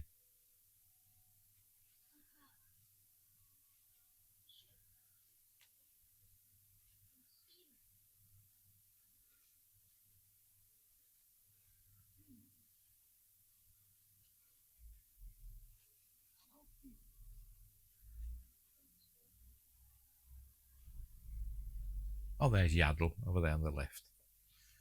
Is he still a puppet, I wonder? Have they not CG'd Yaddle? I'll tell you about my mother. Another Blade Runner reference.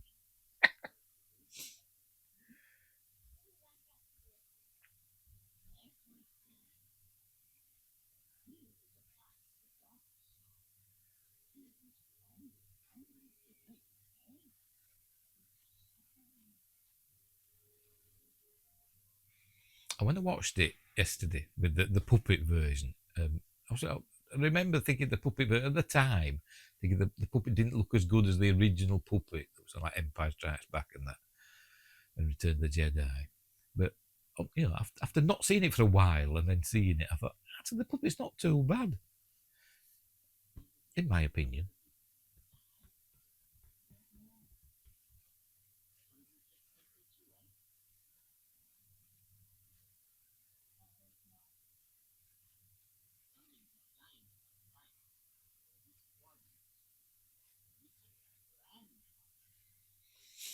She's thinking, right, you got an army, have you? Right, I shall sacrifice you all to save Naboo.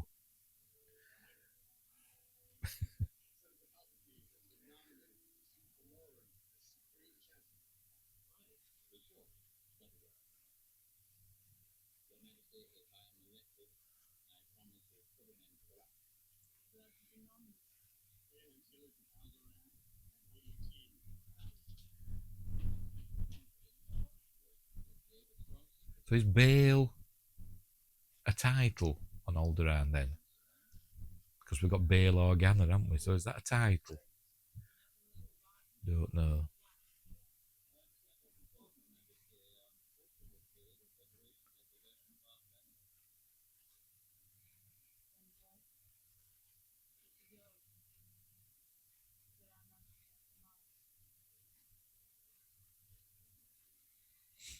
Keep looking in that background for a Starship Enterprises.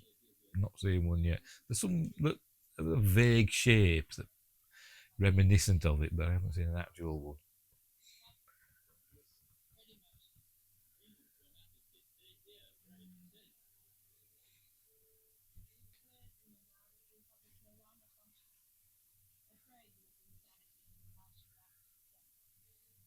Just see this, the little sliver of a smile appear on his lips just as the wipe gets to him. I just saw it then. Just the tiniest little sliver. Everything is proceeding as I have foreseen it.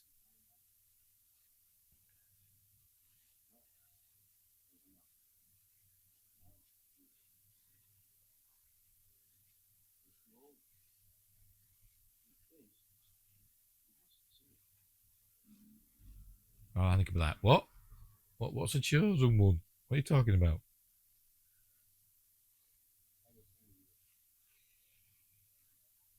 No means no, Qui-Gon.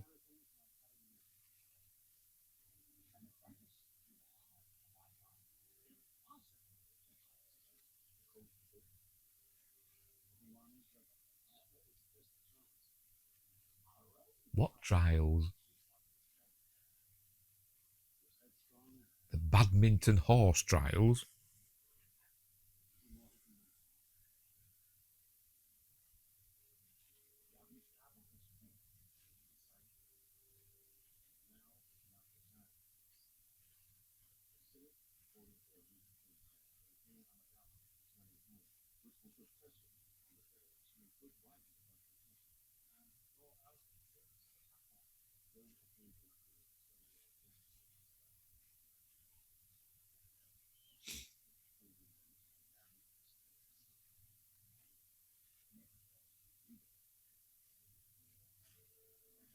But of course, if you've watched The Acolyte, Yoda already knows all about it, doesn't he? In this shot here, there's supposed to be a Blade Runner spinner somewhere in the background.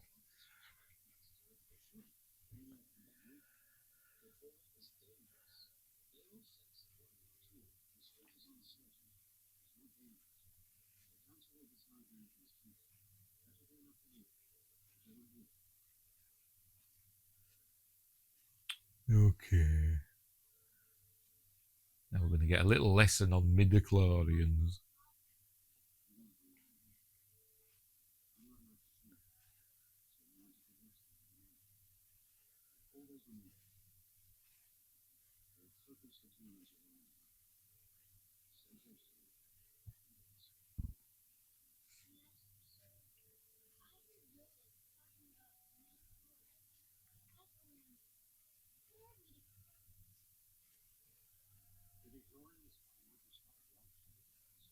I've been wondering what are midi.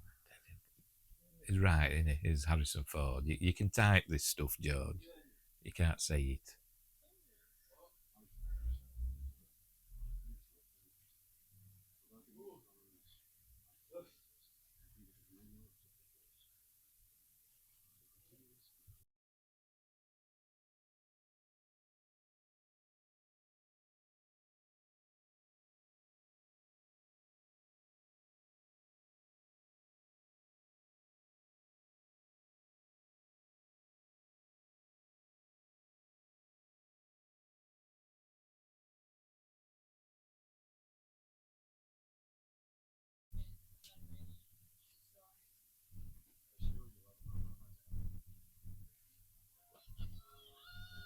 Yeah, but go on, bugger off then.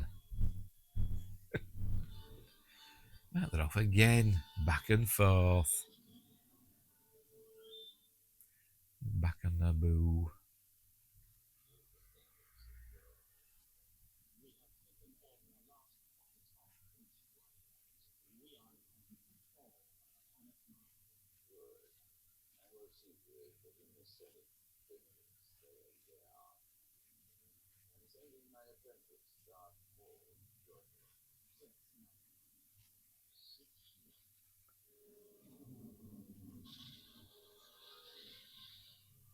And I'm guessing, much like Tatooine, Naboo has no air traffic control.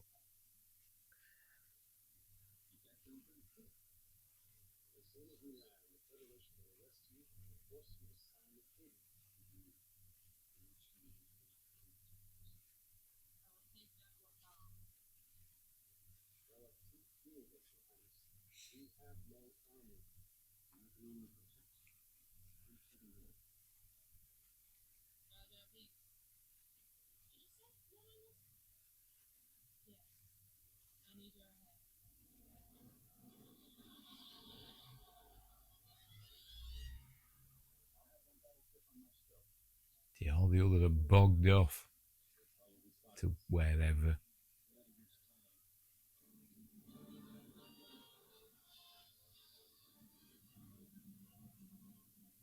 There's a bit where we see all birds. Oh, there they are.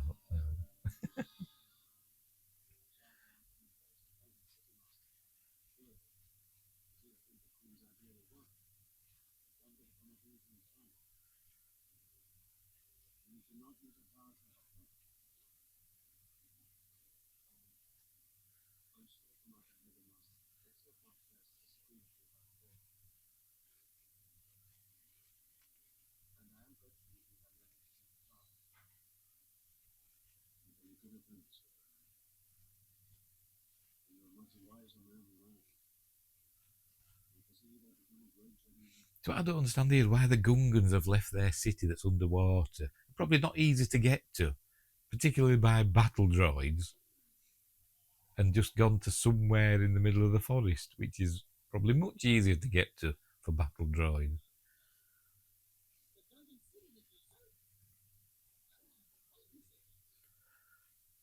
There's Keira Knightley pretending to be the Queen again.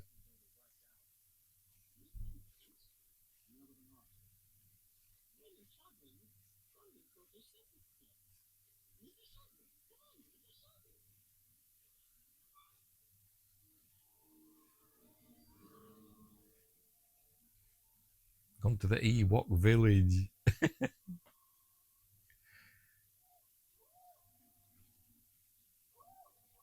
Nice use of the foliage to hide a scene transition.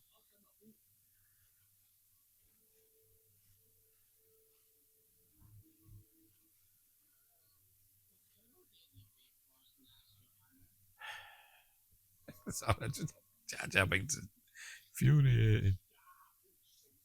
And it's not the performance of Ahmed Best, it's the dialogue, and he's just doing what he's told.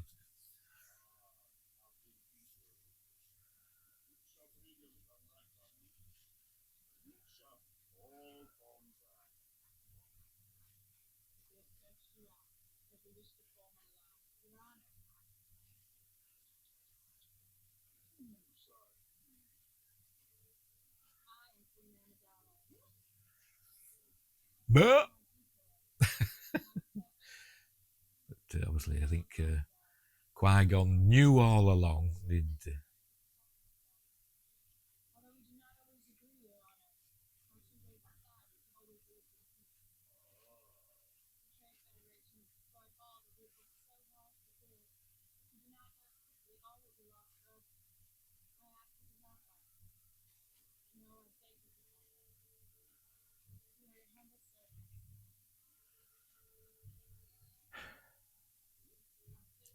This is why I generally watch my de-gunganized version. Got rid of all this. Even the battle, I think, even the big ground battle at the end of that edited round it. I think. Yes, I have.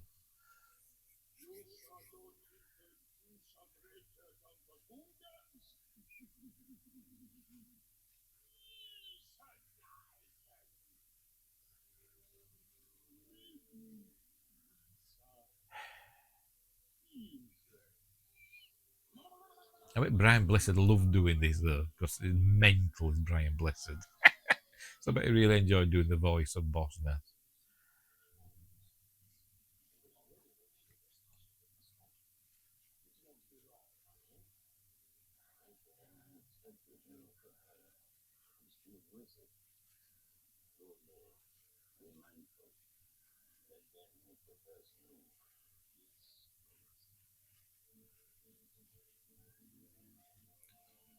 That Windows Vista desktop again in a minute. I mean later. Whatever. Oh, there it is.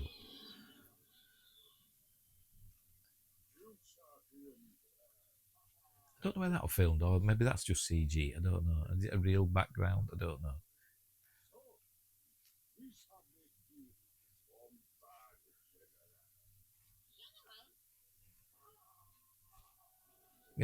Don't worry, everybody gets made a general in Star Wars at some point.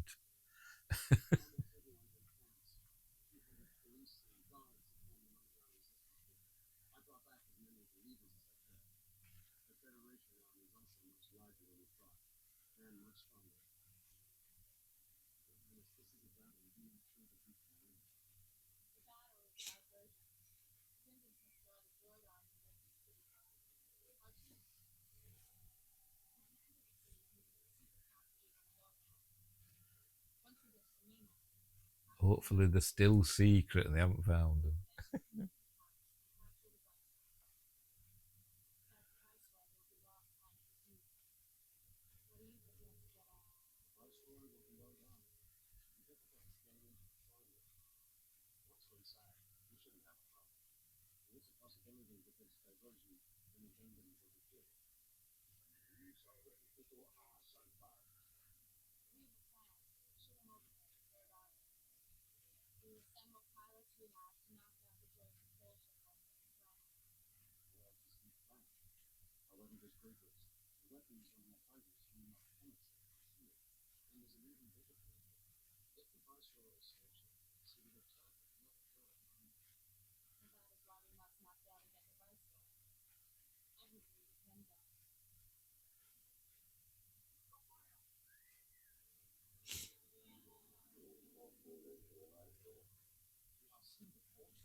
Wipe them out. All of them. Here we go. Beginning of the trailer. Remember how excited we all were when this trailer came out? Of the trailer came out. According to George, this is them leaving the misty safety of their forest camp. There, that's about 8,000 Gungans or something marching out onto the field of battle. You notice they don't have like weapons, they don't have guns or anything like that.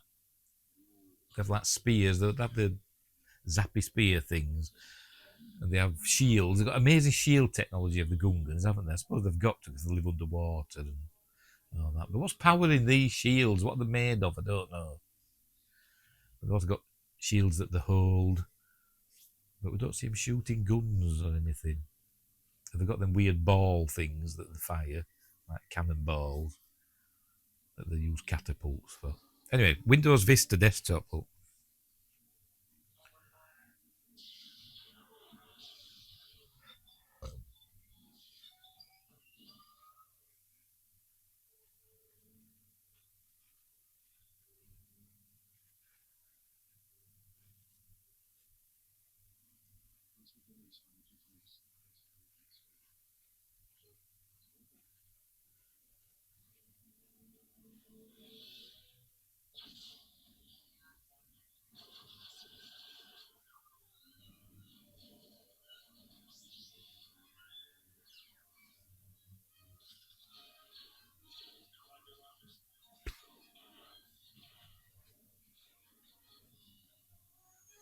steady on. What are they waving them lightsabers about?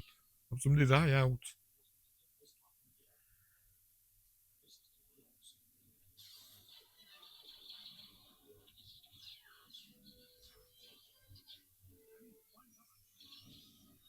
And just take this kid into the midst of battle. And just keep him out of the way somewhere. Leave him at the camp with the women and children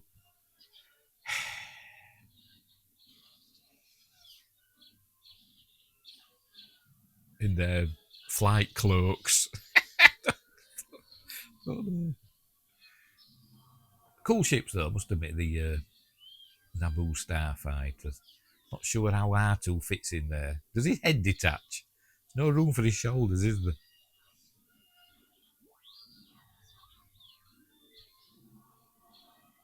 Apparently, the left-hand side was a set, right-hand side was CG. Apparently, for some reason. Oh, look, an oxbow lake. Several. Just remembered them from my geography lessons at school.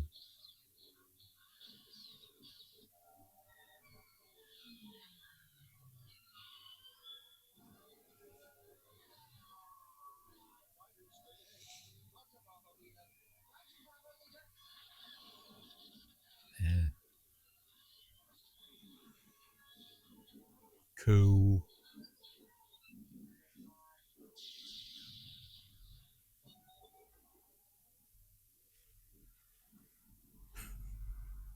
Because I know what's coming next. Steady, steady. Look, it's all serious. Because he's a general now.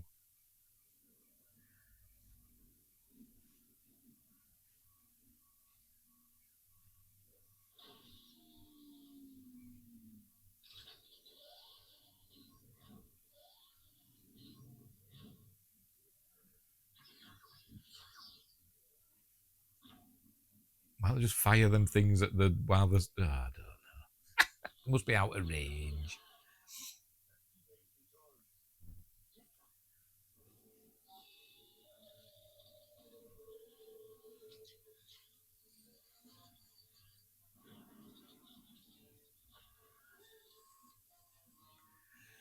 Now then, I've read the novelisation. Does it explain?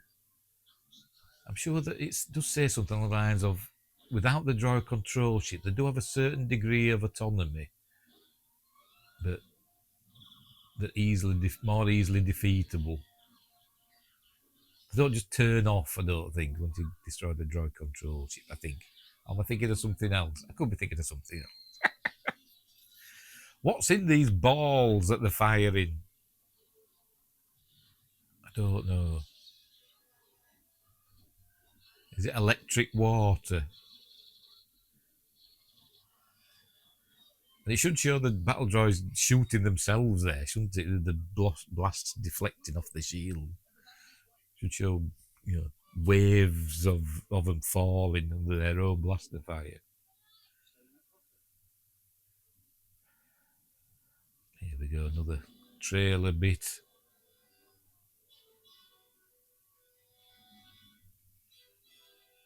In the music, Duel of the Fates. Is it? Yeah, Duel of the Fates, isn't it, this one?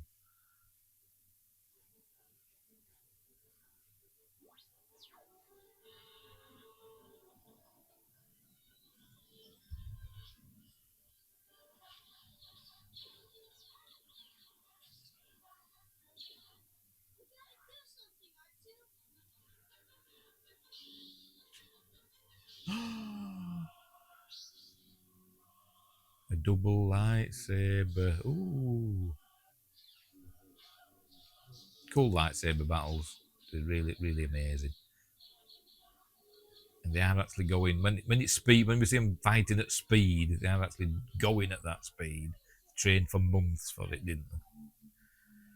Go on, just press all the buttons, something will work.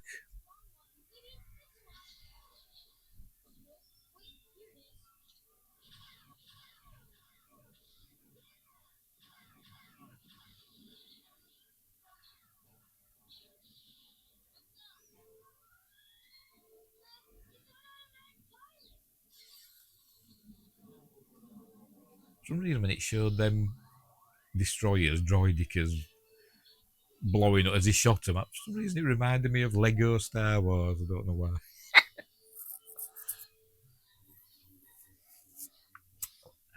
So why is it on autopilot to send it up to the middle of a battle? I don't know. Who programmed it for that? Or is the autopilot just to send it to where it's the rest of the squadron is? Why would you want that? I don't know. Surely an autopilot just keeps it going level, you know, in the safe direction or whatever, you know what I mean? Anyway.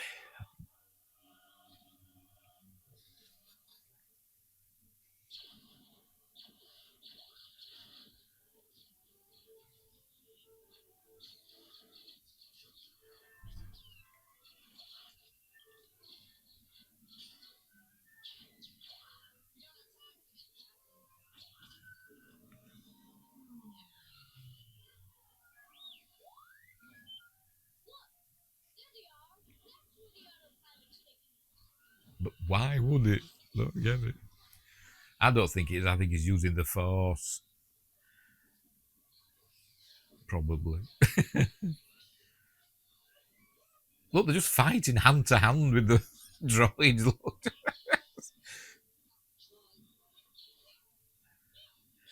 A bit more of George Lucas comedy. Look, look, he's been a hero, bumbling hero. I think he says that in the audio commentary, does George. And he tries to say that Anakin's the same. He doesn't know what he's doing, but he ends up being a hero.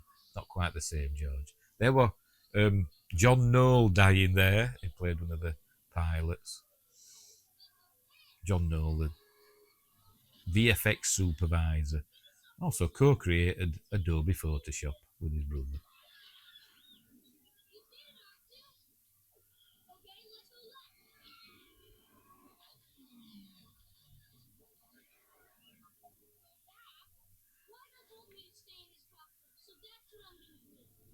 Yeah. Okay, I was just saying go back. I was saying get out of the cockpit. Stupid boy. Yeah, it's a good tricky spin. Although we learned that in Revenge of the Sith it is a good trick, isn't it?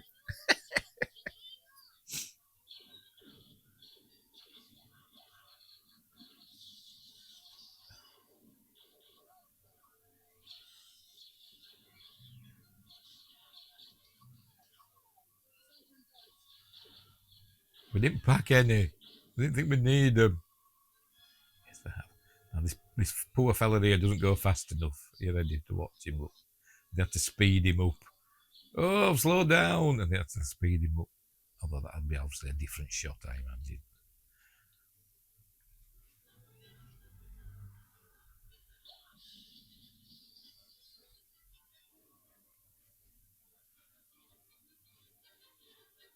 Would the because obviously laser blasters, aren't there? Would they destroy glass?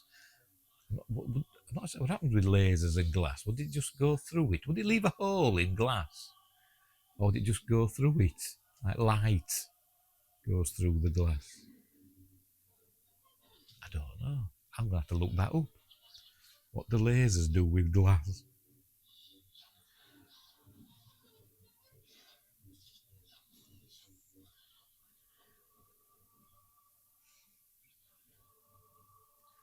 They're very agile, aren't they, Jedi? They're using the Force to leap about. Whee!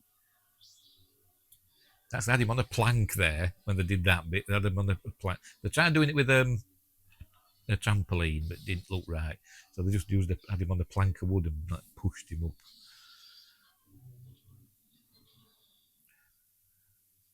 Not sure the purpose of all these force fields and why they're on this timer. I don't know.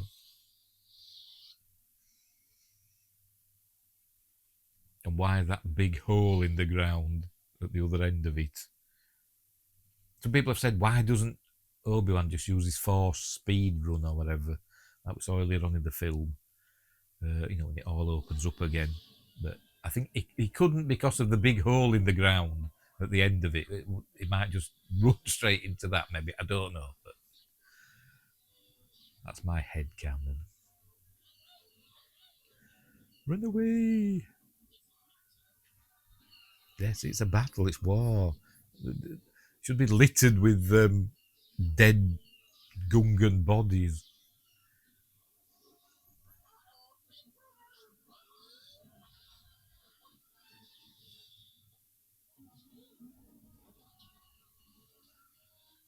I mean, what the heck are they? What in the name of Cy Bibble are they?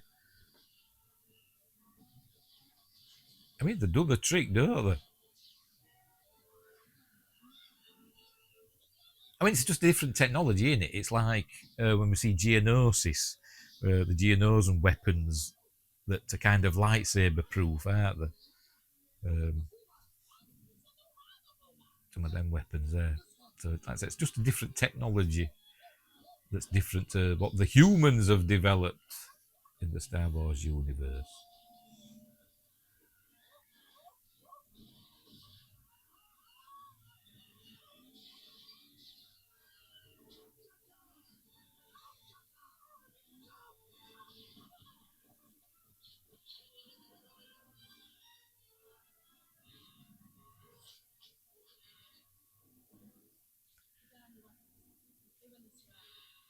win this round. Bloody hell, George. Everything is proceeding as she has foreseen it.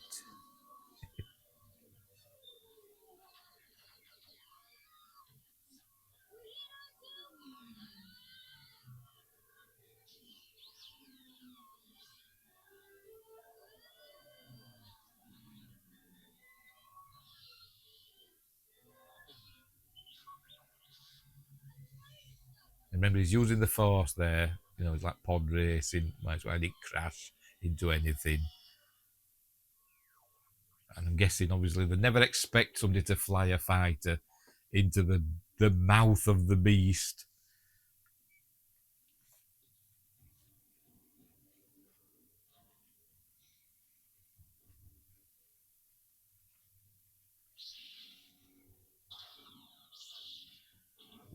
Why is it on the time? I don't know. I don't understand.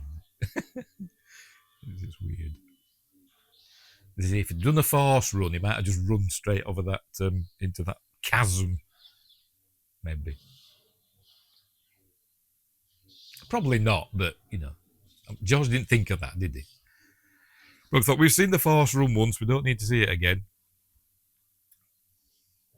Sometimes they think more in terms of filmmaking than logical storytelling. But anyway, Qui-Gon's noble end, which was spoiled on the soundtrack release, wasn't it?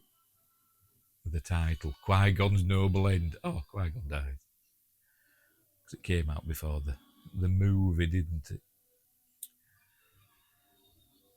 Anyway, lots of battle droid parts. Have we seen any Gungan parts?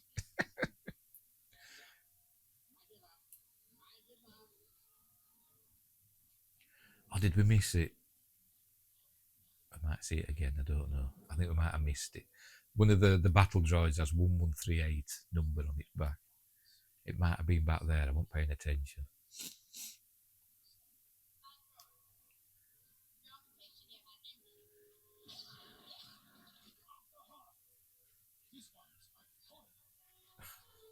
The easily bamboozled Newt Gunray.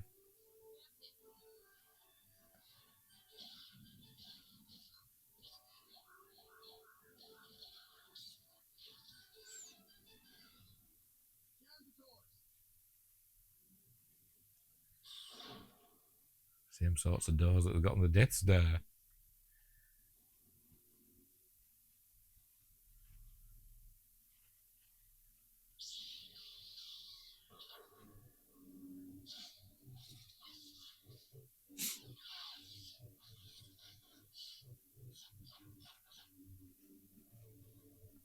Cool lightsaber battle.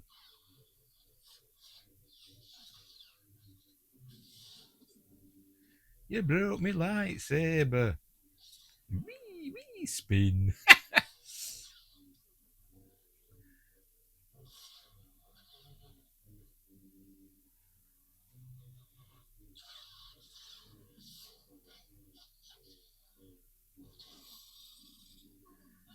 think Obi-Wan was his anger got the better of him. See, you've lost your lightsaber, Obi-Wan. Don't have a go with Anakin about it in a few years, maybe in 10 years. Now, luckily, down the end of that corridor just happens to be the reactor for the entire ship. They just fired proton torpedoes at.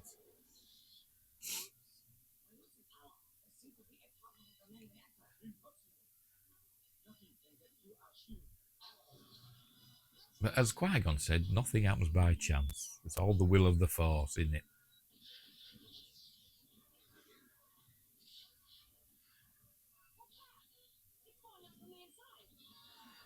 Are they the explosions are real explosions that they filmed? Not CG explosions. That's the filmed real explosion and composited them in. And the droid control ship is a model as well, about 8 feet across apparently. Some people, I remember they came out and be like, "Oh, it looks like the Millennium Falcon on the left-hand side there." I suppose it does a bit. Oh, there we go, 1138. There we go. On the back of the droid. There you go. 1138. Got the reference in.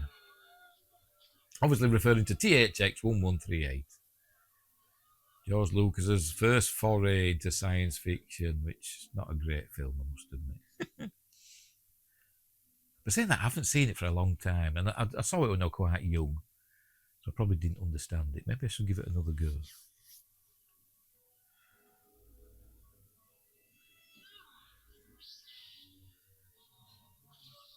Spray of blood, but I think we're added. I don't think we're in the theatrical version, was it? The spray of blood. But anyway, don't worry, kids. Is fine. He's fine. Ish. What happened to his legs? I was in the future. We see him with his robot legs. So is there some real Darth Maul legs with a robot top half knocking about somewhere?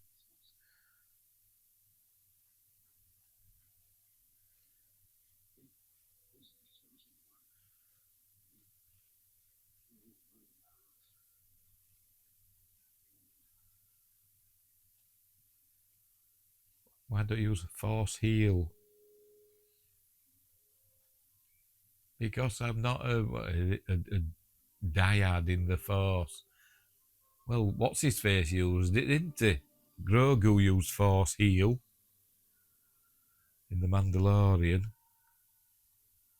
Stop introducing things later that interfere. Anyway, there in the background, there you go, on the right there, the extreme right, it's just gone out of shot, was Ben Burt, the editor on this film, sound editor on the previous films. And also see Rick McCallum as well. And there's the Chancellor's Guards, again, reminiscent of the Imperial Guards, except not in red. Young Skywalker. Yes, and he does. That's from Robin Hood or something, doesn't it? They're just over Padme's shoulder with Rick McCallum and the fella, I don't know who the fella is. There's Rick McCallum in the big black hat. Then Ben Burt next to him, and there's another fella next to Rick McCallum, but I don't know who that is. It did say, but I've forgotten.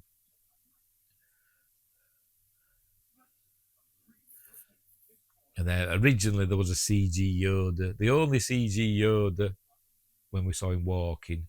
And obviously it went back to a puppet, but now we've gone CG now, haven't we? For Yoda.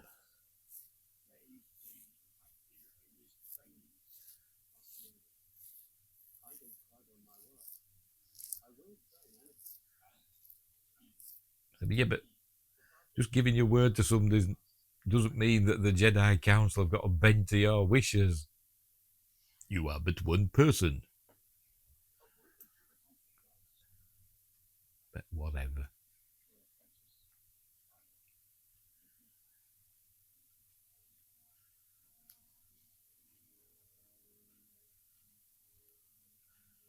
Just watch somebody burning. Not very dignified, is it? I mean, I wouldn't want to watch that. Especially as the fire begins consuming them and then start breaking apart, and it'll smell of burning flesh and everything. It'll be horrible. They do it like a cremation where it goes through a little door, nice music playing.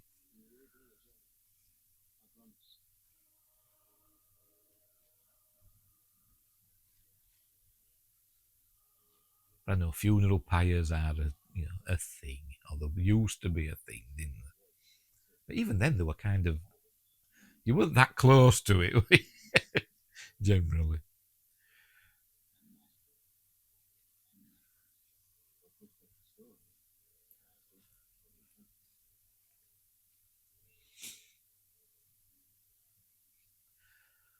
Now we have the inexplicable happy ending.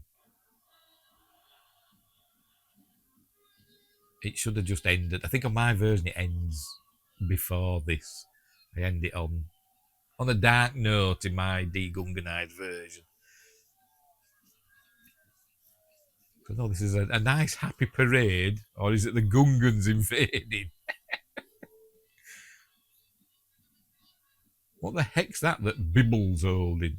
I know it's the orb of peace or something, isn't it? But why is it there? I don't know.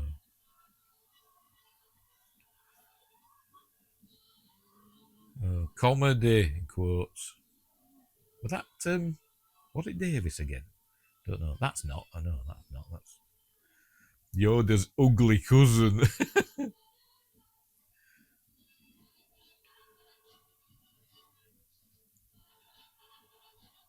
But it's a big Van de Graaff generator, isn't it? That's what it is. We picked this up at the Museum of Technology. Yeah. Okay. I think that was in reverse, that, when Padme looks round. I think she actually was looking the other way, and we played it backwards. That's why it looks kind of weird. And the end! The end. Written and directed by George Lucas. Should have got somebody else to write it, George, sorry. And direct it. But anyway, it's still a fun film. I do like it. I do nitpick it a lot. 3PO should have been with Padme, with the Queen, from the beginning, as her protocol droid, like an advisor on protocol and stuff like that. Which is why he's all uppity and snooty, because he's from high society and all. But whatever. I know later he does end up with her, doesn't he? When they're on Coruscant. But he should have been with her from the beginning. Anyway, right, so there we go. We've got to listen to some cool music now. But I'm going to have to keep talking over it, or I'll get a copyright claim, won't I? We'll be here all night listening to the music. So we'll leave it there. We will leave it there. A fun film. In my opinion, it's not. Although, I don't know. I do really like it. But it just kind of does me head in. There's little bits in it that do me head in and kind of not spoil the film, but annoy me. Which is why I ended up doing my own edit. And other people have done their own edits as well. But I did go on and do my own versions of, Attack of the Clones and Revenge of the Sith. But anywho, we will leave it there. Next up, episode 2 at some point. Probably next year. So thanks for watching, wherever you are. Look after each other, and until next time, I'll say the... That old Yorkshire geek with stories to unfold. Keep your eyes wide open and your soul